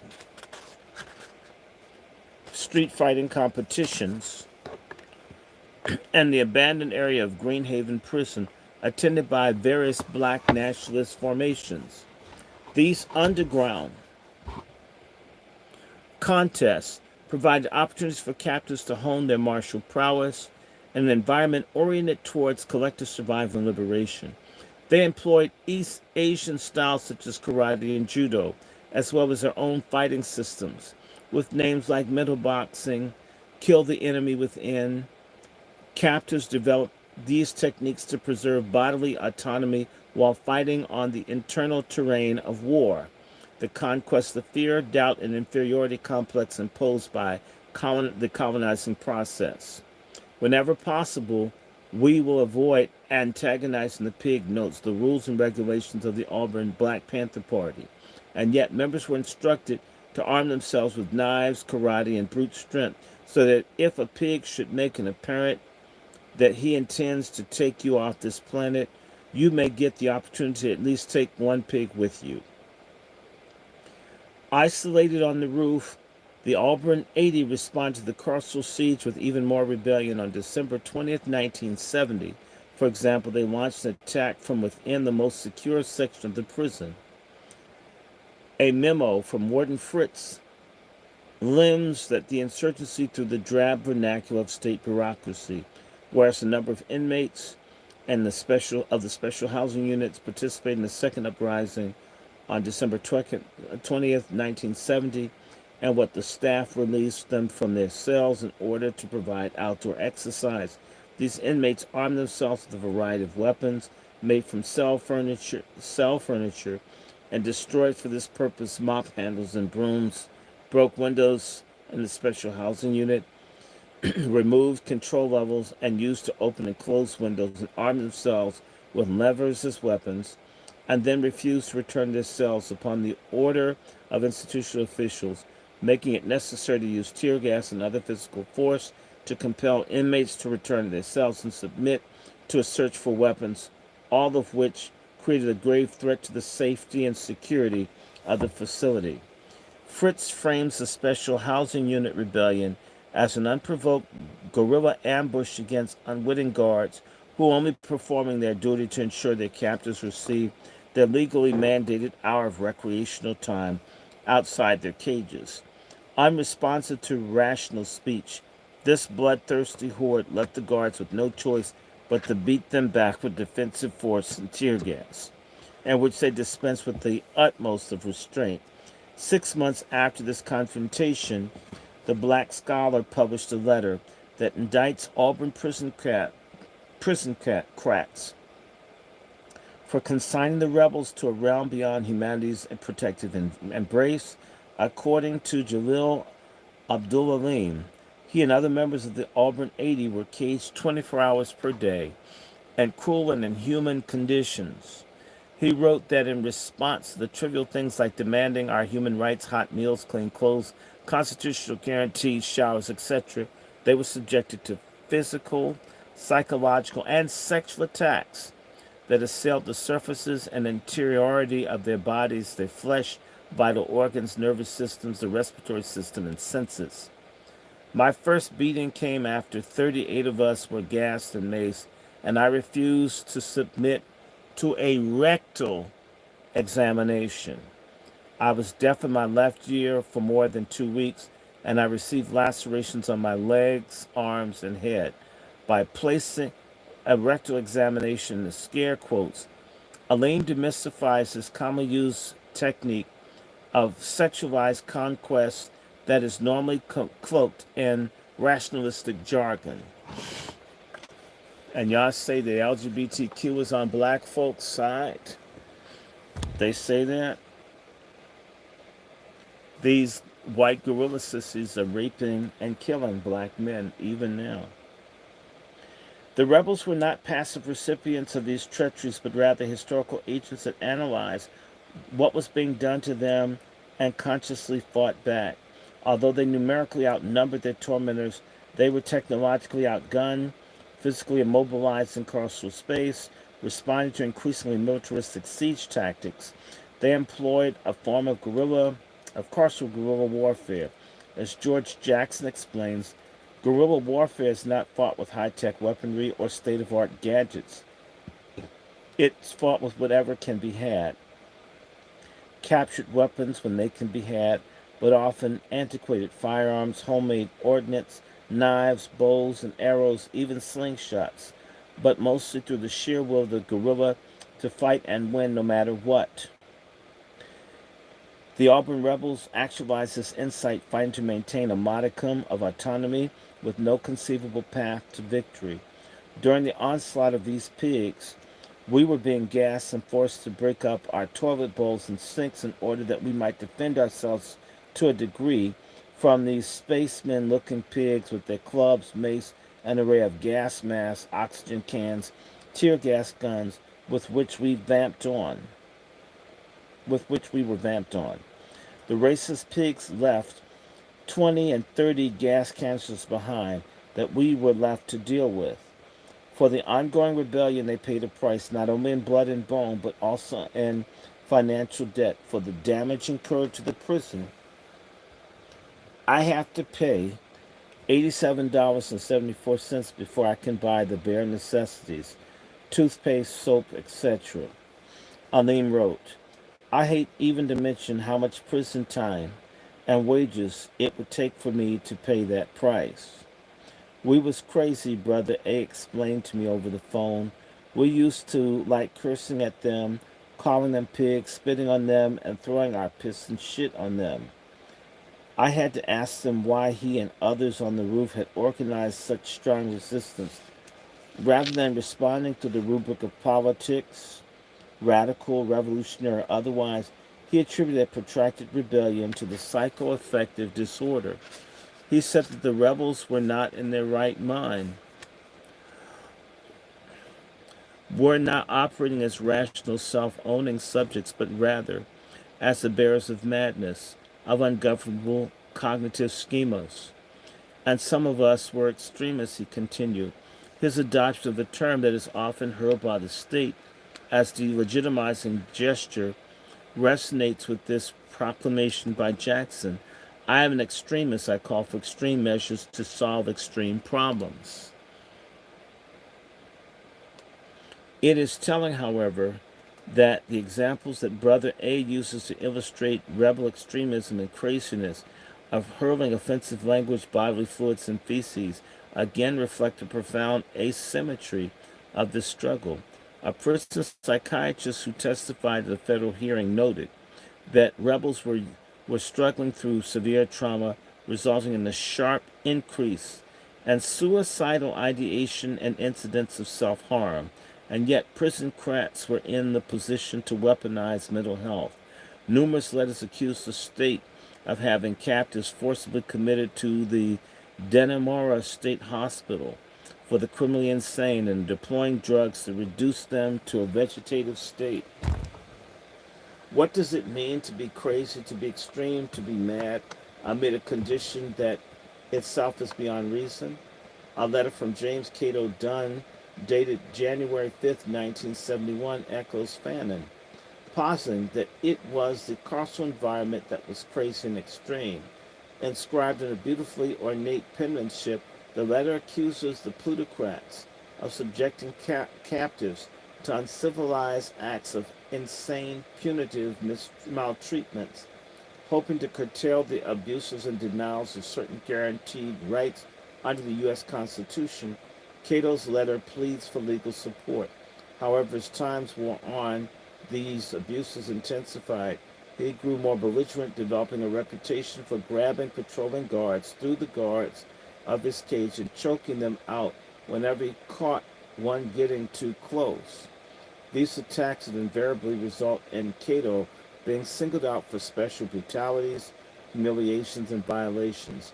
Yet the guards understood that they could not abuse him without incurring a consequence, and they began to give the area in front of his cage a wide berth. In a letter published months later in Right On, Cato seemed to abandon any aspiration for inclusion in normative humanity or citizenship, garners references to the U.S. Constitution, human rights, or attorney. In their stead, Cato demands equal weapons, not equal rights, outside of the social contract and the polity, not the only way to ensure survival and secure precondition for humans was capacity to inflict what Franz Fanon called reciprocal ho- homoge- homogeneity of violence. Determined physical rebellion overflowed into Cayuga County Courthouse, where rebels noted the irony in the fact that affixed to the building's exterior was a plaque commemorating Harriet Tubman, the militant abolitionist that lived in Auburn for a time and is buried in its cemetery. The rebels named themselves as Tubman's progeny, employing a range of abolitionist and counter-humanist tactics, reflecting their desire for disengagement with the carceral regime. A surveillance report notes that 6 captives charged with crimes stemming from the November 4th takeover had to be carried from their cells to vehicles and forced into the courtroom. During their arraignment, the Auburn Six, as they came to be known, refused to answer to their slave masters and declined to enter pleas, demanding instead that the federal government launch a probe into the ongoing carceral violence. They pounded the tables, they shouted obscenities, they kicked doors, and were completely positively uncontrollable, noted an agent for the New York State Police. At one point, a fight broke out in the courtroom itself after being assaulted by a uniformed officer. Auburn rebel Kareem Siala retaliated, executing a double snap kick to the officer's chest and using his manacles to choke him until his face turned purple. Kareem relented only after another officer put a gun to his head, cocked a hammer, and promised to blow his head off. Convinced that they would not receive a fair trial, the Auburn Six accepted a plea bargaining for reduced sentences. We realized that any amount of time in prison is no bargain, wrote their legal defense team. But we felt the decision ought to be based on the choices we had of an acquittal and the chances that we had of using the trial to expose the conditions which existed in Auburn and which continue to exist in every penitentiary in New York, as you well know, but rather turn themselves in and willingly return to their tormentors. 2 Auburn Six jumped bail and having an illegal freedom that extended Auburn rebellion for 2 years beyond the officially declared end. On May 8, 1971, isolated rebels launched another collective rebellion from Auburn's Special Housing Unit. This one occurred simultaneously with the protests in which over 100 PSC members marched in the rain outside the prison. As chants denouncing prison slavery, class warfare, and homegrown fascism seeped to the concrete interior, Brother A and others used metal springs from their bed frames to pick the locks of their cages, then armed themselves with razor-sharp shards of porcelain obtained from shattering the sinks affixed to their cell walls. They then emerged from their cages and ambushed the guards, slashing them with their self-fashioned blades. The attack yielded the predictable results. They damn beat us near to death and threw us back in our cells. Brother A recalled in a manner chilling in its matter-of-factness. And yet the guards were beaten and bloodied too. In the absence of victory, the production of mutual suffering would have to do. The Auburn Rebellion exposed the inadequacy of existing carceral infrastructure to contain black insurgency. A confidential Department of Corrections report noted that the single yard is an open invitation for a few militants to take over. Warden Fritz, meanwhile, complained to the commissioner that the physical plant was not so designed to provide the necessary supervision for inmates who are bent and determined upon rebellion. Brother A recalls that one of the immediate legacies of the Auburn Rebellion was that the Department of Corrections shored up these structural vulnerabilities, henceforth soldering stainless steel sinks, toilets, and bed frames directly into the surfaces of its enclosures. After Attica, as I will discuss, the second part of this book, the so-called control units, the Maximax and Supermax prisons exploded because the struggles like Auburn, the carceral institutions of the future, were increasingly designed for war. As a protracted collision between opposing forces, Auburn radically disrupted the normative paradigm of humanism. The rebels responded to the living lie of human universality by exposing the physical and symbolic violence that relegated them to its underside. Through implacable resistance, non-cooperation, epistolary insurgency, and their counter-human praxis, appropriated and redistributed a fraction of the violence that encircled them, seeped into their pores, and assailed their psyches. And doing so, they communicated their refusal to be dominated and their desire to be liberated from humanity as embodied by their captors. Engaging in Fanon's dialectics of violence and liberation, George Jackson had written, "Two men die with the stroke that slays the slave master. The slave master dies in a way that he can do no man any further harm, and then the slave mentality in the former victim dies." But what then? In the final section, I will examine some of the positive experiments with the new modes of black radical being that the Auburn rebels created. Are y'all with me? Are you liking this? Are you sharing it? Like this? Nobody over here? Look, Judah, you're on this thing right here. Why haven't you liked it? And I'm almost on page 70. Oh my God, you realize? And I might stop here. I may do one more. I may complete this chapter and stop. Let me see. I only have like 8 pages. Let me see.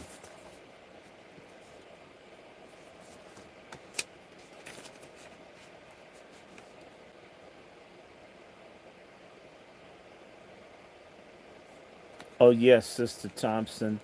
I'm shadow banned. People need to understand.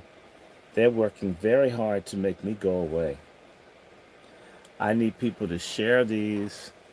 We were reaching too many people. They got upset. It's up to you. So everybody take a second. Share this space. Come on. I'm going to take a break for a second. I'm going to keep taking breaks, but it won't be that long. I'm going to get a little bit of this.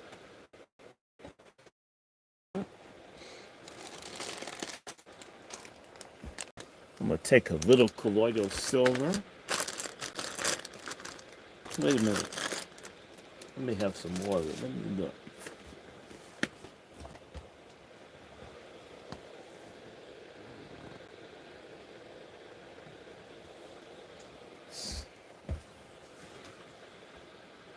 Have a splash of colloidal silver. Yeah, y'all gotta share this when you see it. And I'm gonna try to do more of these.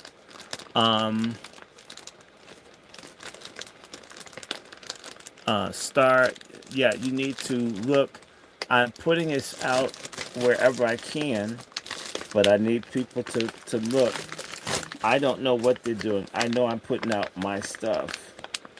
I'm gonna have a little colloidal silver. Then I'm gonna be right back in this. If any of you, that's probably why one of my friends, whose name is Thompson, Brother Roderick Thompson, introduced me to the Garden of Evil Eden, colloidal silver. This stuff helps. I haven't used it. I've had this. I'm going to have a little bit. I haven't had any of this in months, and it shows. It's very good for fighting sinuses. And I had this bottle sitting here. It is really good. So I'm going to have a little, and I'm going to go back to reading.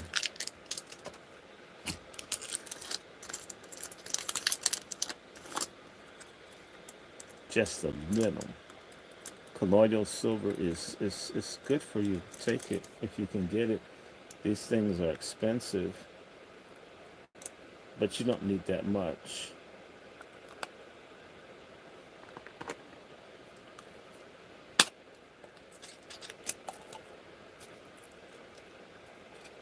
I'm going to have a teeny bit. Actually,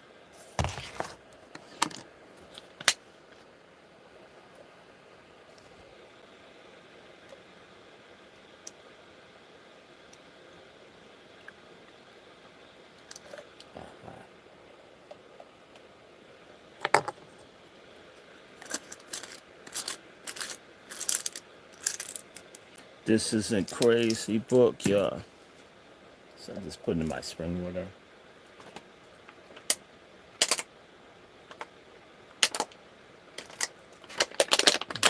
Ooh.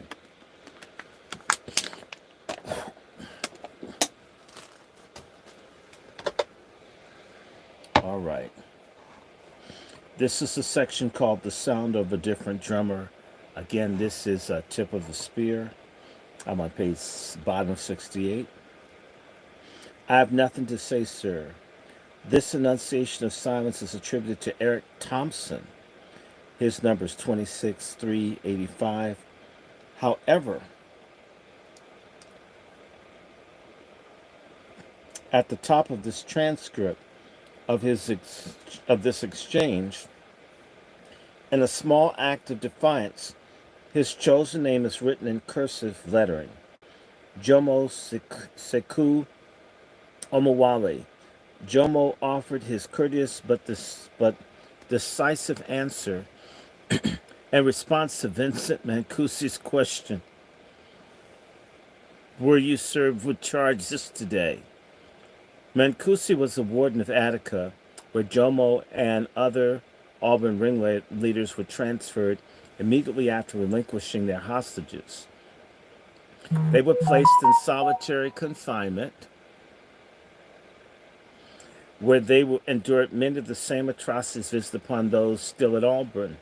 It was January 1971, and legal actions initiated by the rebels had forced the prison crats to adhere to their own protocols and grant isolated rebels a disciplinary hearing in compliance with Sostra versus Rockefeller. Do you admit or deny any of these charges? Mancusi asked, as if no other response was possible. Jomo remained silent.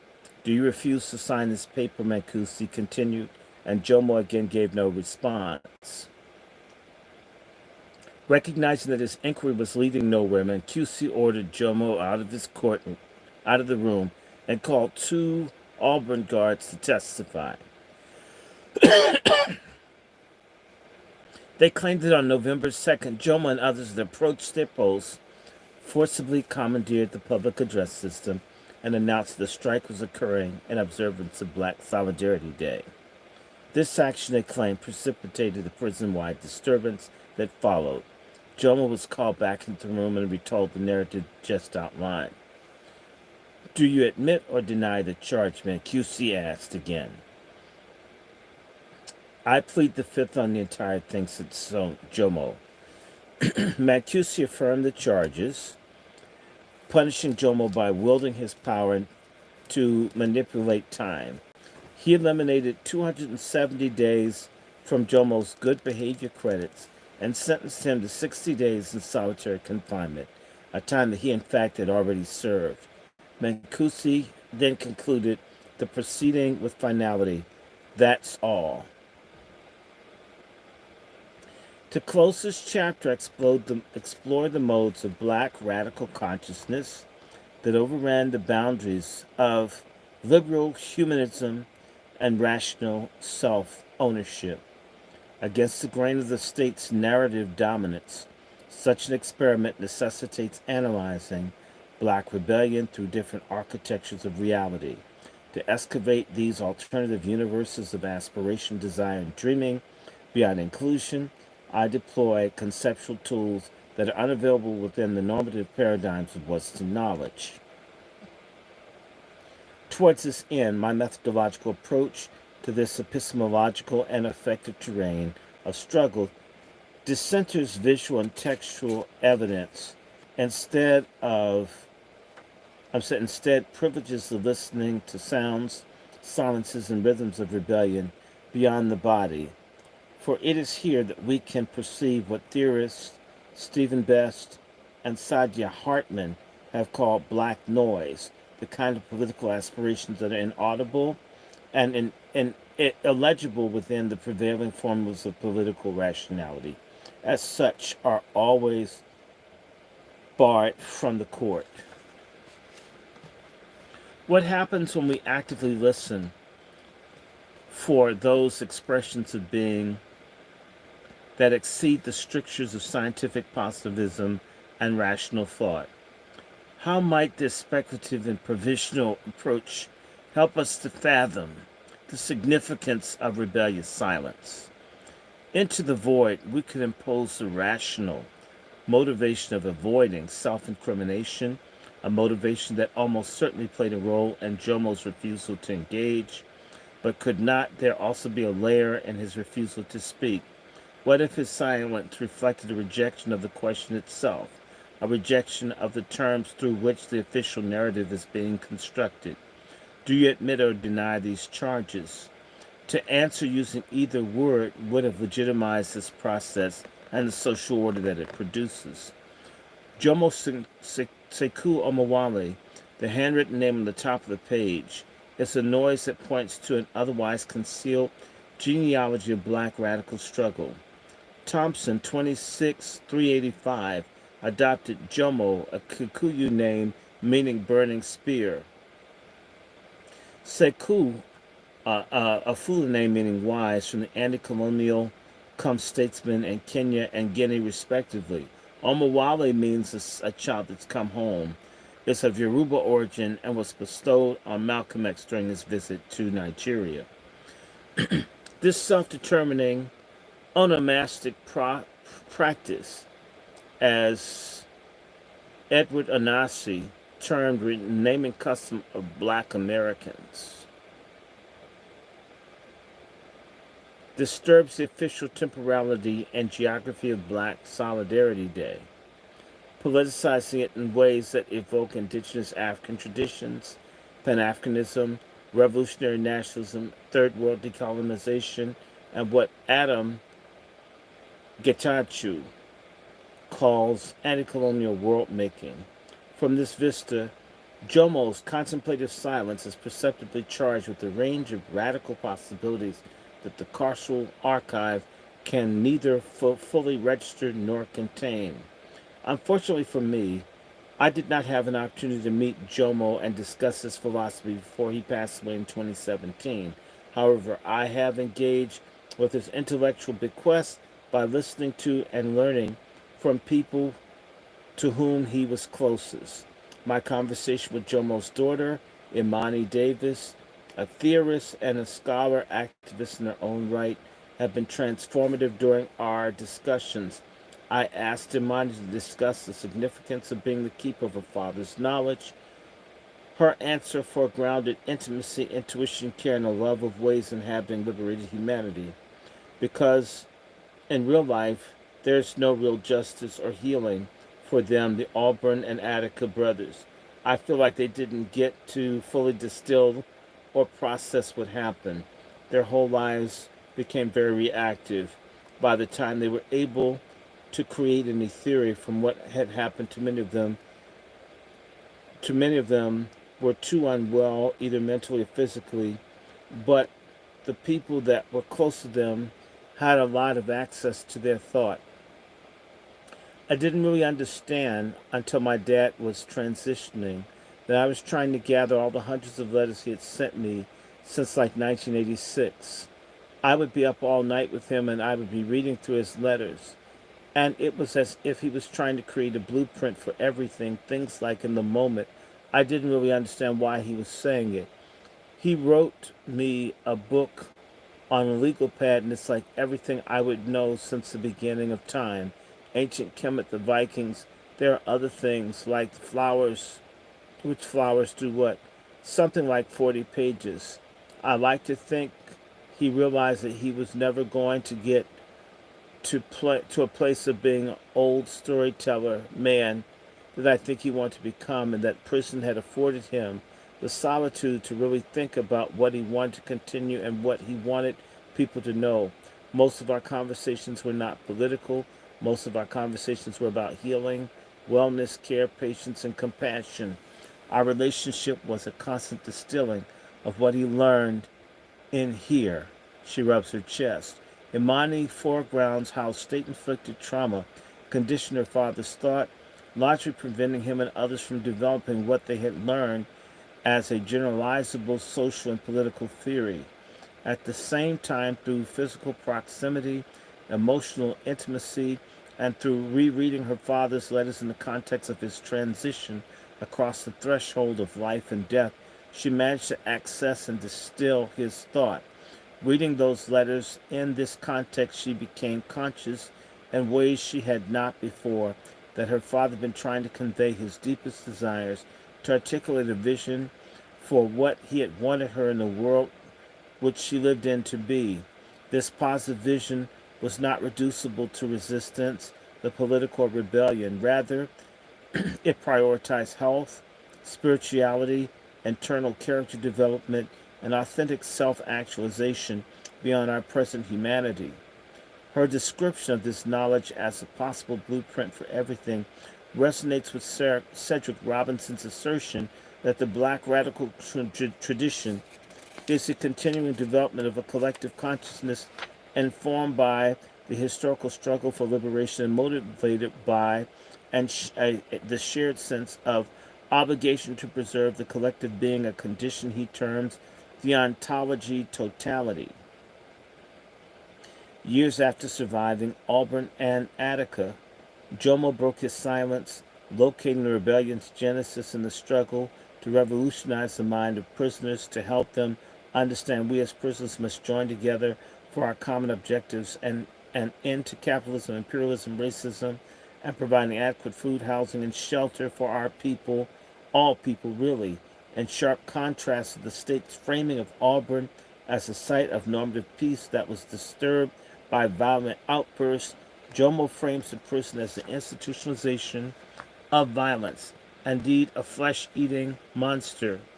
When the administration of the Auburn Flesh Pit refused to let us commemorate Black Solidarity Day in November 1970, he wrote, we joined forces and took over the prison and all the controls of our lives. His invocation of this term flesh is evocative of Hortense Spiller's canonical theorizations of black enfleshment as the violent severing of the captive body from its motive, will, its its active desires, an attempt to transform the captive into a being for the captor. For Jomo, the Auburn Rebellion emerged as part of a historical process in which subjects with no sovereignty over their bodies or lives begin to transform their consciousnesses, their understandings of what it meant to be in the world. Larry Lookman White remembered his time in Auburn during the late 1960s and early 70s as a turning point in his intellectual and political development. Lookman was politicized in Auburn by Jomo and others who organized the Black Solidarity Day strike. In and out of our youth reformatories for much of his childhood, Lookman looked to these comrades for political mentorship. During one of our many conversations, I asked him to tell me about the rebellion, and he responded not with stories of hostage-taking, property destruction, or torture, but with a discourse and self-realization. Auburn is where I realized I could think. I began to understand that I could write. I never tried to, but I remember I sat down and started writing things down, and I was shocked. Where did this shit come from? So I began to write and read stuff about the Young Lords and the Black Panthers, and began to integrate their stuff into my thinking, began to hang out with them, and then it just began to evolve. I would gather all of us back in the room of the library and hold secret meetings and break down the political stuff the Panthers was teaching, especially as it applied to prisons. For Lookman, Jomo, and others, the Auburn Rebellion was fundamentally a cognitive rebellion, one that already within the processes within and between bodies and minds prior to the movement in which hostages were captured. Indeed, that the captives were first overtly a rebellious act was the seizure of public address system, an instrument that facilitates communication through the amplification of sound and voice, supports the interpretation as does the shape of the rebellion's early stages, a refusal to work, and a series of self-organized gatherings. My question about what happened on the roof during the state of emergency elicited a more taciturn response. After rebellion, when they put us up in the box, they treated us horribly. This simple string of words conceals the depths of the meaning. The depth conveyed not through the words themselves, but how they were uttered. Lookman extended the word horribly into a moan that finally trailed into silence. Seated on the couch across from me, he shook his head slowly and let his eyes drop to the ground. We sat together with heavy silence filling the room for what felt like an eternity. Just when I was about to change the subject, largely out of my own discomfort, he broke the silence. Flashing a broad smile, he changed the subject from torture, the negation of being, to theater, its invention. We had a dude up there that used to put on little plays. He would invent stories with different characters and do all their voices and sound effects. He told me how brothers were always yelling across the bars, how they were banging on whatever they could make noise, and doing anything to disturb the tranquility of the surrounding town. However, everyone would get quiet and listen when the thespian performed. It used to sound so real, he explained. Lookman's refusal to re-narrate terror and instead transmit, which brought him and others joy, intimates the effective condition that the racial colonial violence of the state could neither penetrate nor extinguish. For those ensnared from within, the war zone was also a site of intimacy, care, poesis of narrative, and subjective innovation. While defending their living, breathing bodies, this formerly dehumanized population, anchored in new practices of knowledge and sociality into existence, these practices constituted and reflect the spirit of rebellion about which so many rebels wrote. It is though these fleeting and improvisational labors of black speculative production that demands for departure from normative humanity were made and remade at the interstices of war. As an experiment in archival interpretation, I brought Lookman and his son Todd to read First Letter to My Son, which Lookman authored after he was shipped from Auburn to Green Haven. Among the numerous accounts of state violence and militant refusal to compromise, prisoners call out freedom. Lookman's entry stands out as the compendium's only love letter. While others mention love, they wrote about a truncated and incarcerated love, a love that was eclipsed by an intense hatred of their keepers. By contrast, Lookman leans into the love he felt towards his 4-year-old son, whom he had not yet met. And even now, as I suffer the loss of freedom, my heart sings with the secret knowledge that there is a part of me that does not suffer or feel pain, which is free and alive, above all, young and growing. The three of us sat at the community room of Lookman's Harlem apartment discussing the document, on which Lookman had not seen in 5 decades and which Todd could not remember hearing about. Though I initially interpreted my first letter to the son as a fairly transparent expression of paternal longing and affection, after Todd asked his father to read the following passage for the second time, a new meaning began to take place. I know without being told that you and your stubbornness are many, and they are surely mine. That in your silence you see countless thousands of things that is the world about around you, and rather than speak and express your awareness of them in words, you feel them deep inside. And what you feel like is the notes of music, each different, somehow related to each other, so that they seem to create a sound. But the sound they make is strange and different, that the music that you hear is in your mind. So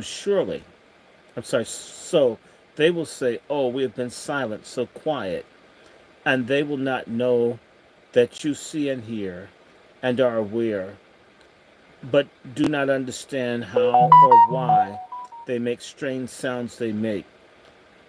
And later, when you are older and able to express yourself, you will try to tell them that they are making the wrong sounds, that what they make is not music, but they will tell you that they're stubborn and do not understand. This is what you will always have between you and the world, for you hear the sound of a different drummer. And a profound recognition, Todd turned to his father and said, "You wrote this in 71 when I was 4 years old, and you knew exactly who I was." Lookman smiled and nodded knowingly. I too had a moment of recognition, recognizing that this discourse on sound, silence, rhythm, language expression, and affect could be read as a meditation on the long Attica revolt. Our collective reading of the letter unlocked hidden layers of meaning, invoked what anthropologists Sarah Ilmud and Sonia Cordes called Poetics of Living Rebellion, a method that calls on us to think with fugitive acts of everyday people struggling to survive the shifting terrains of white supremacy, settler colonial and capitalist power, and ecological devastation, while also tending to the forms of expansion, imagination, rearticulation hmm, that inherently exists beyond this time. The poetics of this living rebellion mobilizes its own rationality in a way of seeing the thousands of things that is the world, not through reason or logic or even by looking, a mode of apprehension that is structured through the episteme of the racial colonial power. Rather, it acquires meaning through feeling and listening by engaging with sonic frequencies, pulsing cadences, quiet spaces in between, and as Lickman explains, he can feel the world making the wrong sounds. He senses disharmony and arrhythmia in his body and soul, yet no amount of rational communication could make the world hear what he heard.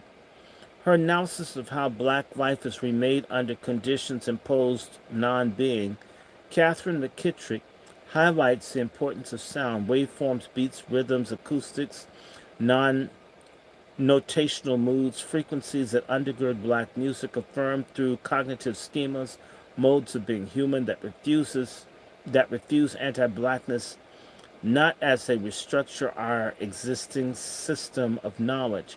For Lookman and others, sound was an essential conduit of knowledge. Captives throughout the carceral system had to access the radio and could sometimes absorb the sounds of black music. The radio became a technology of revolutionary struggle through which listeners engaged the process of reinventing themselves and developing sonic epistemologies that nourished resistance, contemplative practices, theatrical productions, and black radical imaginings. Before the takeover and the state of emergency, their secret meetings in the library and other furtive spaces involved discussions of revolutionary politics and culture, such as these domains became inseparable. An Attica brother told me he authored a manual for the carceral guerrilla warfare while immersed in the spiritual jazz of Alice Coltrane. After seizing Attica, the rebels announced to the world that what happened here but is the sound before the fury of those who are oppressed. The Long Attica Revolt was a piercing sound, on one that Fanon tells us infuses new rhythms specific to a new generation of men with a new language and a new humanity. First Letter to My Son is at once a love letter, a method of black radical interpretation, and index pointing to other source material. Lookman confirmed that the last line above the stanza in reference to William Melvin Kelly's 1962 novel A Different Drummer, a citation that enriches the document's surplus of meaning. At their best, it explains Joshua Myers. Novels are much more than a literary phenomenon. They are like a sound, an episteme, an alternative way of knowing, and Kelly's text, which circulated widely within New York's prisons during the period, the black population of fictional southern town embarks on a massive exodus after Tucker Caliban, a protagonist, suddenly destroys his crops, kills his livestock, and sets his house ablaze. Caliban is a descendant of the African, a mythical figure who generations earlier had escaped a slave auction plot and led a protracted campaign to liberate his people and the tradition of maroon resistance. The African was eventually hunted down and killed, but his son survived, and for a century thereafter, the African's descendants labored as slaves, sharecroppers, servants, servants for the descendants of the slave catcher that killed him. Caliban incinerated his house, breaking the cycle of subservience. Soon after obtaining a stone his ancestor was said to be praying over before he was killed. The recovered stone represents Caliban's connection to a deliberately suppressed tradition of black ancestral communion, and yet we never fully understand the inner thoughts and motivations that drove him and others to leave town.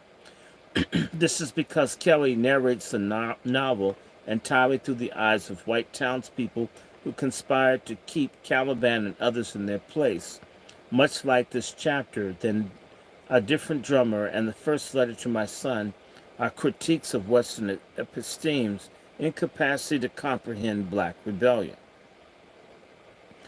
When white liberal humanists' fixations with rights and incorporation into imperialist regimes are dislodged, a remarkable truth becomes evident. The Auburn rebels were never defeated. The incomprehensible violence of the state failed to divest them of all of their will to resist and become across their protracted and multifaceted struggle.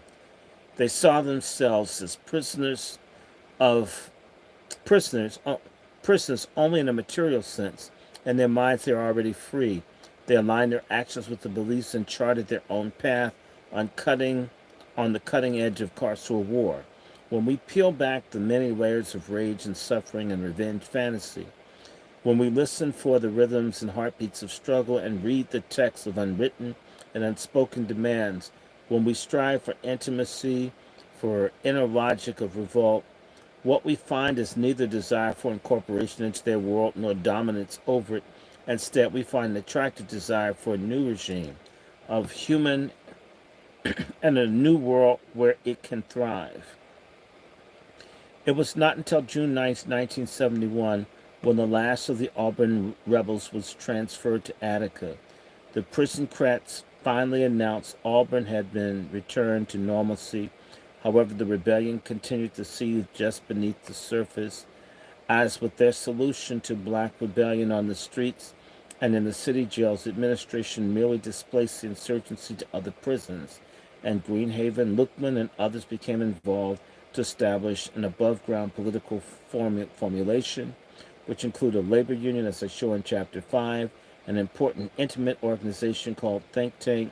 Several were shipped to Clinton, otherwise known as the Clinton concentration camp, that's all K's, where, according to Ricardo de Leon of the Tombs Rebellion, they developed the Black Panther Party, Young Lords Party, Weatherman cells, underground prison newspapers, and carried out persistent organizational propaganda work. And of course, several were shipped to Attica. Litigation forced prison camps to release Jomo and the other Auburn transferees into Attica's general population. Veterans of jail rebellion, those that had rebelled in large and small ways everywhere, welcomed them into the giant human circle staged in Attica's A-Yard. The circle represented an ongoing effort to organize and politicize Attica's population, to break down the internal divisions that kept them divided. An informer later told state investigators that he had witnessed numerous meetings and discussions in the yard between inmates who had been involved in the outbreaks at the Tombs and Auburn. Among the topics of discussion, he continued, were mistakes that were made at the Tombs and Auburn, with a view towards implementing new techniques when a disturbance occurred at Attica.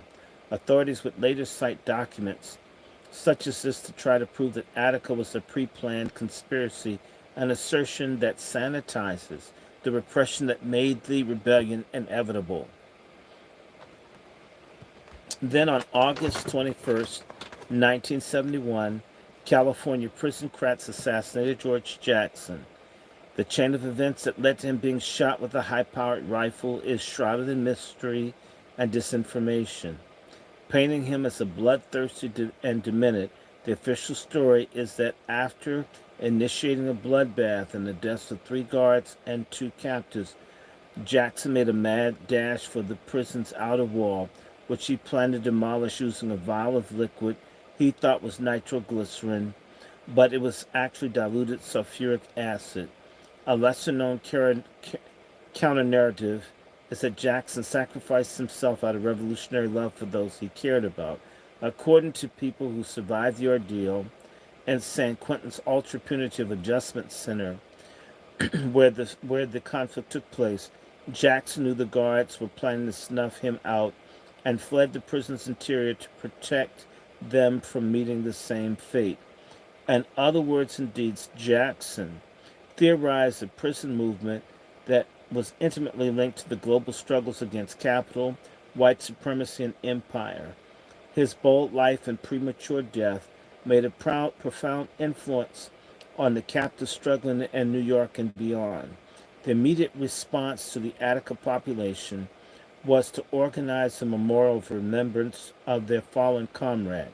They organized a day-long silent fast and wore black armbands as a symbol of mourning. This had an effect, noted one of the organizers. We noted that if people could come together for this, then they could come together for other things. Let us then turn our attention to the Attica Rebellion, a story that we only think we know. As should be by now be clear, the events in Attica prison were the result of protracted accumulation of the anti-carceral struggle. The possibilities, perils, and contradictions that were present in earlier movements of the revolt intensified in Attica. This is what follows. I decarcerate our understanding of that rebellion, revealing a black radical praxis of abolitionist world-making.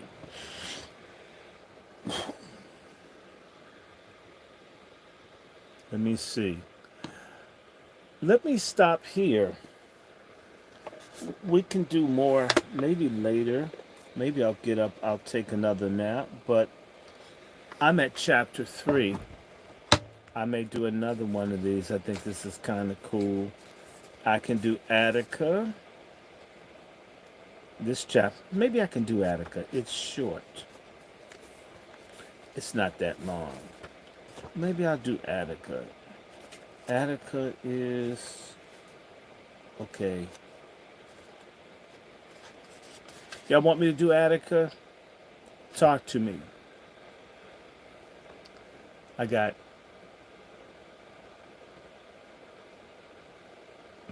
I got 17 people.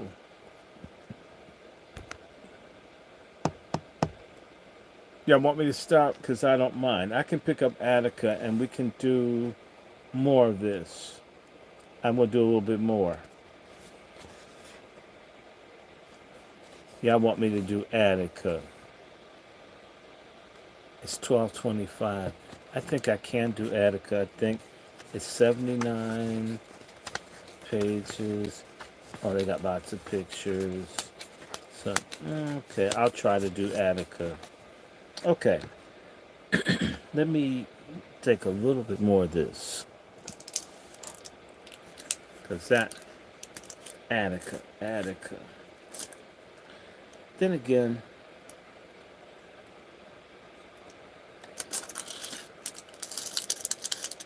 let's see.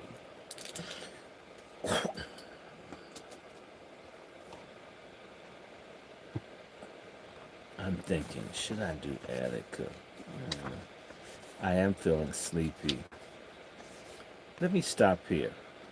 It's close to 12:30 anyway. I said I was going to stop at 12:30. It's 12:10. Let me come back. I'm going to stop off at Attica because that's going to be the chapter. I may get up in the middle of the night and finish this. There is some really good stuff. We're almost done. Yeah, I'm going to stop here. Okay, let me show you the cover of this. This is Tip of the Spear by Dr. Burton at American University. And let me stop, because I don't know. I took some antihistamines. I think it's making me sleepy. Please like, share, subscribe, contribute, share. Let people know about the Angry Black Men's Book Club. And I am back. At least I did a good 2 hours. Gold World. I took some Benadryl. It's beginning to make me sleepy. If I wake back up, I'll do some more. But let me stop here. But we're back. I'm so glad I feel better. You guys take care. MFM, everybody. I didn't say that to you. And please share the channel. They are heavily shadow banning. Chef C and I, they're doing everything they can to keep you from hearing us. They're doing everything they can. And we're not doing anything but reading. They don't want you to think. I'm going to stop because, oh my God, I am falling asleep. But MFM, to all of you, please, if you can, get this book or check it out in the library. I definitely want to read 3 more chapters in this. He's got lots of complex terms.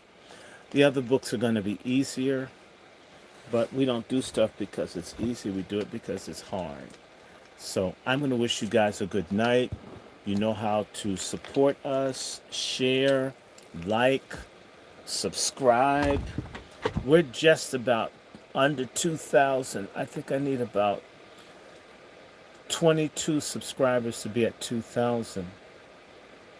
Okay, so share this, send this out, and the books are back. I am back. Again, I want to thank my wonderful sisters like Devin that look out and tell me about things. I'm going to stop here. Good night, everyone. God bless y'all.